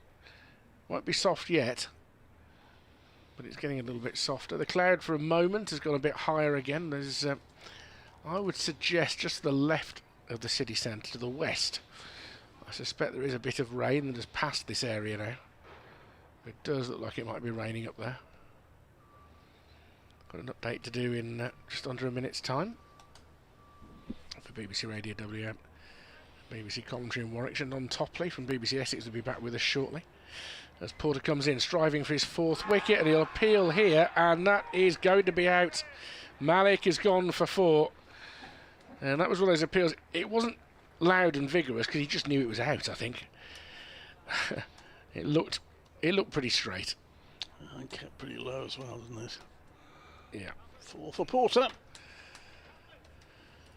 That instinctively you're expecting the umpire to rule in the favour of the bowler, and so he does. So we'll be able to update listeners with that information in a moment. This is Richard Wilford at Edgbaston, where Warwickshire have just lost their 6th wicket, just over 20 minutes since the lunch interval. Zen Malik had been pretty quiet so far, just 1 scoring shot. He was out for 4, trapped LBW by Jamie Porter. He took 3 wickets in the first hour, has come back into the attack after lunch and has now claimed his 4th. Sam Hayne has been growing in confidence. One lovely push through mid-wicket a few moments ago has taken him to 40. But at the moment he's lacking support in bowling-friendly conditions. Warwickshire and 96 for 6.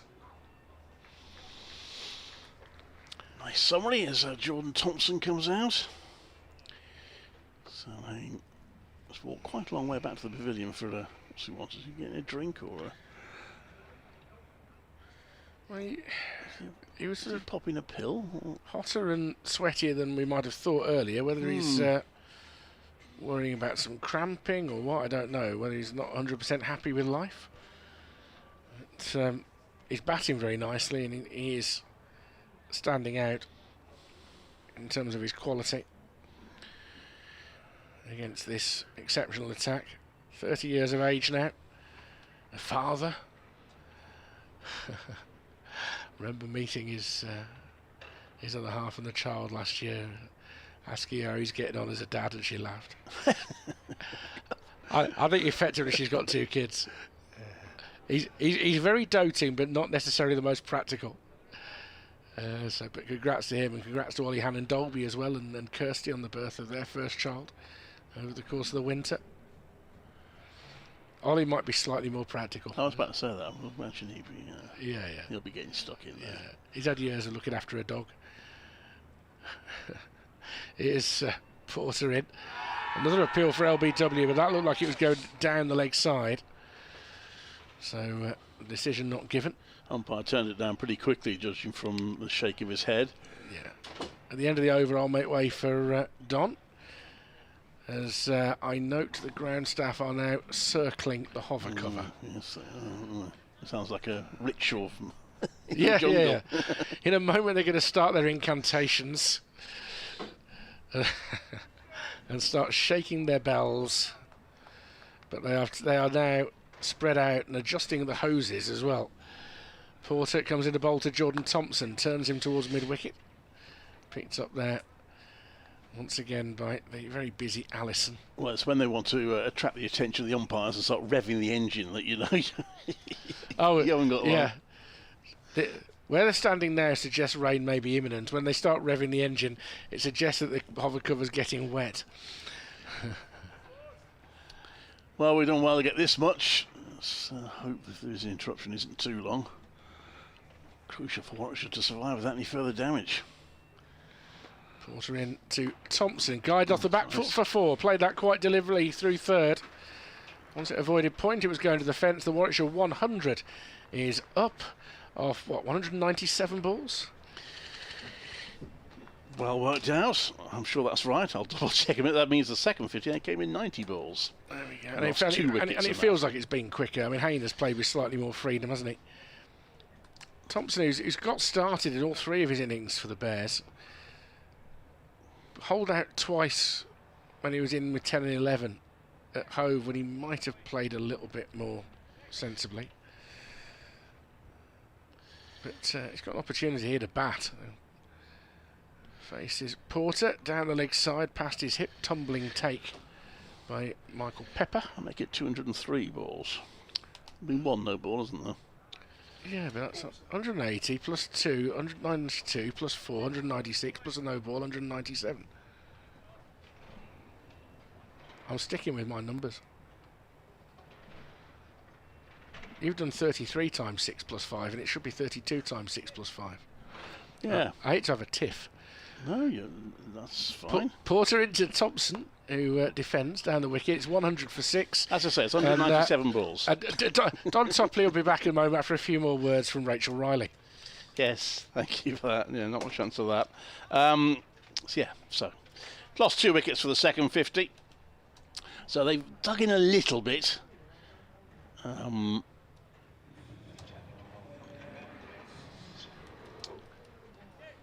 But Porter having a great game. I say took 9 wickets when Essex won here 2 years ago. Their last win over Warwickshire. Both the games last season were drawn. They did the double the season before.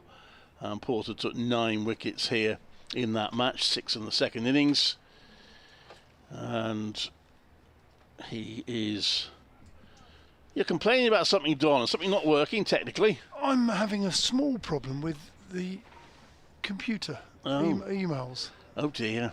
Yep. It was always so much easier when it was typewriters, wasn't it? And telephones. You remember all that, do you? Yeah. Was that part of your work in your initial... Razor blades for tape, for editing tapes, all sorts. That one is Hayne leans back, plays a nice shot for nothing, straight into the covers, there's no run. Porter now 10 wickets for the season, so he's having a good start to the season. Yeah. Yep. Cook's been unlucky today. He has, yeah. 1 drop catch. Been wayward on occasion, but had a catch dropped off him and a couple of reasonable shouts as well. Number 16 bowling to number 16. I always like those bits of symmetry. Yeah. That's the right word. Cook into Hayne. 3 slips in place, and Hayne drops a bat on that. No chance of a run. He remains on 40, holding the innings together for Warwickshire.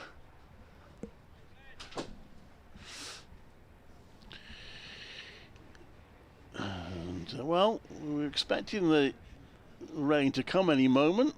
Phil has just told Richard that it's fresh out there, which is another way of saying it's flipping freezing. As Cook comes in to bowl to Hayne, and Hayne leaves that. Taken by Pepper. Dives to his right, Pepper. Taken a lot of catches this season already for Essex. that game they won. I think there were hardly any slip catches, where it was almost all caught behind.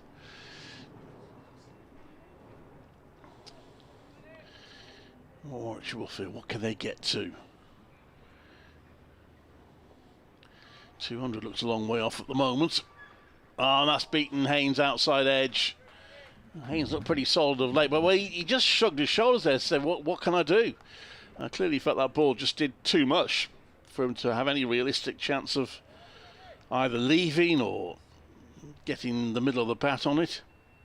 Fortunately for him, it missed everything. Good delivery that. Would have got a better player out, I sense, as well. It was very good delivery. Cook. In again.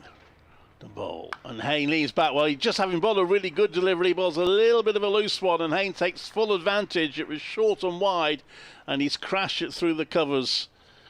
And he moves on to 44, 104 for 6. I mentioned earlier, there's a game at New Road last season against Worcester where no one could bat, with the exception of Sam Hayne, and to some extent Latham, who was with him.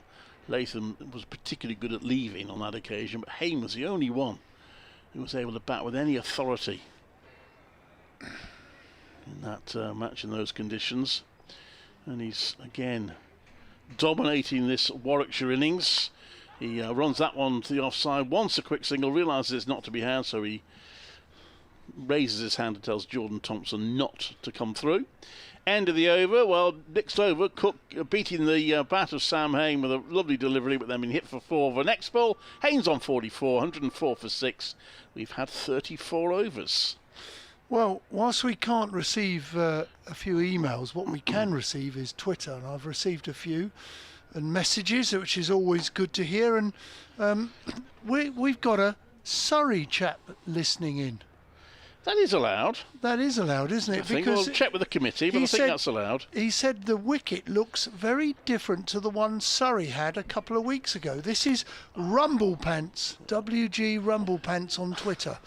Jamie Porter moving away from us, bowls. This is forced off the back foot, and that is a good shot from Thompson, who's just waited and caressed it through the covers off the back foot. Good looking shot that for 4, and one of the poorer balls from Porter today. Yeah, occasional bad balls coming. They're bowled very well generally. I know Surrey complained just a little bit last season about feeling that pitches were being prepared specially for them. So I don't know whether that's what you're suggesting there. 3 slips for Porter. This time it's pitched up, but Jordan Thompson takes a very quick single. That is smart cricket, but what isn't smart, it's gone for buzzers and overthrows, and the bowler will not be happy with that. He would have coped with a single, but perhaps not with 5. It was thrown, nobody was technically backing up, and it's gone and been parried or to the third man boundary. Poor cricket from Essex there, having seen and witnessed some tremendous cricket from Warwickshire for that quick single. Yeah, was the throw justified? I was going to look back at it and see whether there was a justification for the throw. But Warwickshire should be very grateful for the runs. Yeah, so WG Rumblepants, a Surrey fan, is listening in because he lives in Essex but supports Surrey as Porter moves away again. 3 slips waiting, outside off stump through to the keeper, no run. And also listening in, and we've had a message, is Adrian Brown, former headmaster at Orwell Park in Suffolk. He is a former Essex player, and obviously being a former Essex player, he supports Essex. He's listening in, and a good day to him. And I would imagine he enjoys his gardening. He likes a bit of striped grass when he can get it. And he probably is hoping for a bit of rain for his grass, I would imagine, as Porter's in, outside off stump through to the keeper. Adrian Brown was a keeper at Essex in the era of David East, and was probably very, very viewed as a very fine keeper in the era of when keepers became all-rounders. Do you remember that? You know, the Mickey Stewart, Alex Stewart, Jack Russell. I've just been looking at those overthrows again, Don. I think Michael Pepper might be a little disappointed that he didn't make.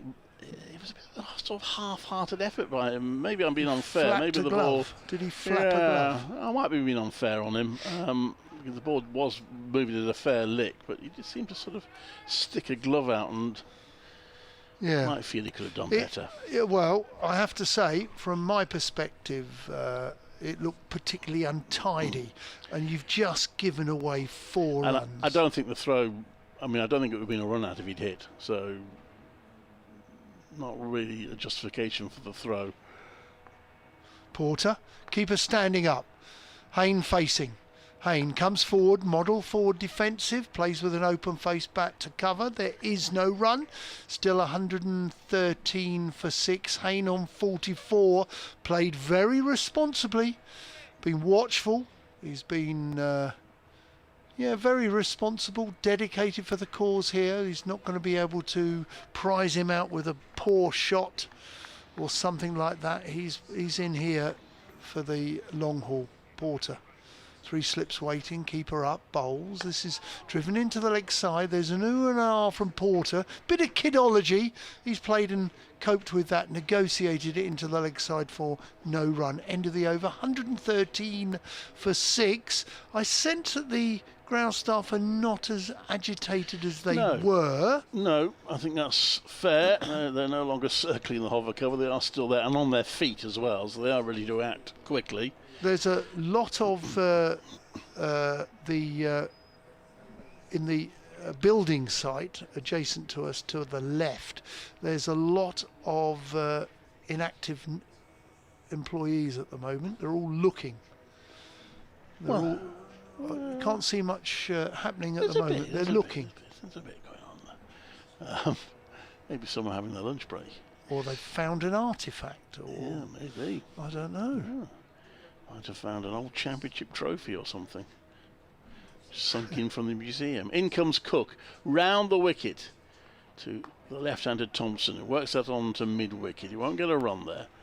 It remains 113 for 6. Sam Cook, sorry. You in your early days, when you were a young man, followed cricket then, did you? Play cricket? I didn't play much, played a little bit at school.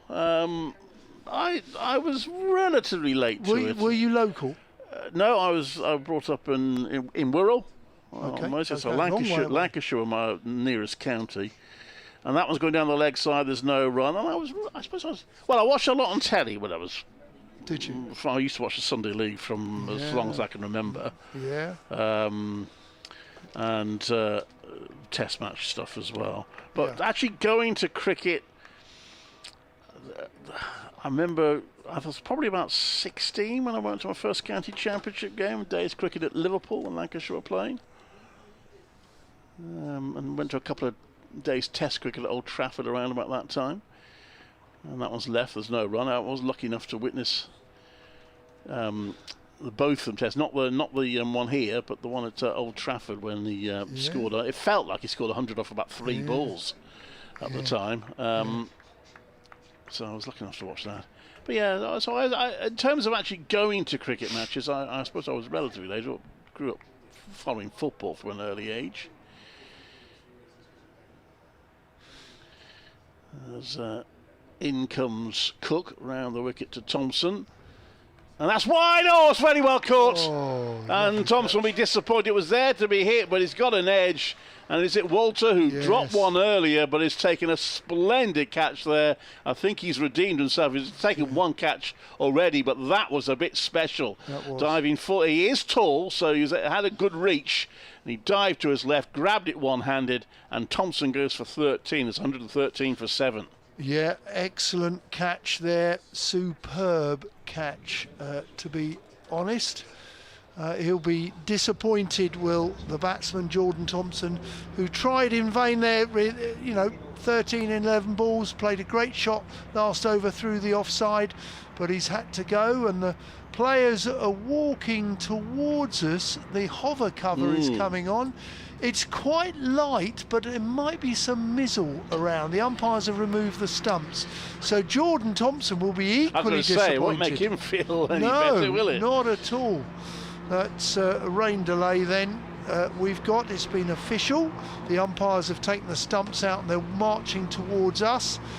But the hive of activity is the hover cover. You can probably hear it coming across from square, from the building site really, towards the wicket, which is now going to be covered as we speak. So Essex are happy with that. The scoreboard has closed down. We're just going to quickly recap, if we may, if I can find the scorecard. 2 wickets since lunch. I've got them in front of me. So that's right. Lunch was 78 for 5. Hayne was 27. And Malik yet to score. And then Malik was LBW Porter for 4. That was the first wicket since lunch. And then Jordan Thompson just now was caught by Paul Water diving to his left. The left-hander has nicked it. It was a fantastic catch. And he, as you said, he was probably admonished earlier this morning for dropping a regulation one. And then, as Clive Eakin just said, it was a fantastic diving catch to his left, which has dismissed Jordan Thompson. Score 113 for 7. Well, the catch, of course, was taken off the same bowler that he dropped one earlier, so he really will feel he's redeemed himself. I'm just checking with Richard, are we able to come off, or do we need to carry on? No, we're able to come off, so we'll do that. With Warwickshire 113 for 7. We were in the 36th over. So as soon as Jordan Thompson was out, they came on for the to bring the covers on, so he'll be a little bit miffed, but at least the new batter didn't have to come out and face any balls before we return. We hope that it won't be too long, although it feels like it's closing in a little bit. So we'll see what happens. A lot of the workers seem to have gone for shelter, just a few still out there. But of course, we'll bring you all the action. In the meantime, there's other games going on. If you want to follow those on the BBC website or the BBC app. But from here, we'll say hopefully an au revoir rather than a goodbye with Warwickshire 113 for 7.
Oh, it's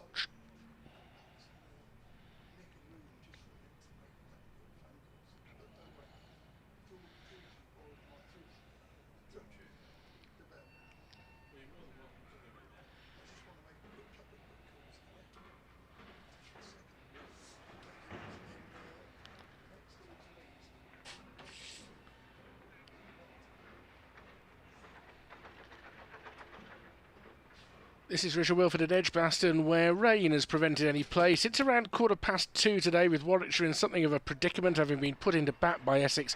They're 113 for 7. Jordan Thompson rather unlucky to be dismissed for the ball just before the umpires took them off for the rain. A brilliant catch by Walter at third slip to give captain Sam Cook his first wicket of the day for Essex. Sam Hayne is still there on 44, running out of support now. Early tea is to be taken at 3:30, with Warwickshire 113 for 7.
This is Richard Wilford at Edgbaston, where rain and bad light continues to delay proceedings. Warwickshire are probably quite pleased to be back in the changing room at the moment. They've had a tough day after being asked to bat first, with overhead conditions favouring the seamers. They're 113 for 7, the only batter really to keep the Essex attack at bay, Sam Hain, who is unbeaten on 44. If the rain does stop, it'll take a while now to clear the outfield. Might not be too much more play today. Warwickshire 113 for 7.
This is Richard Wilford at Edgbaston, where the rain has relented, but there's no sign of the water coming off the covers yet. So it does look like we're probably going to have close of play at some point soon. There hasn't been anything since 2:15. It's been Essex's day. They put Warwickshire into bat.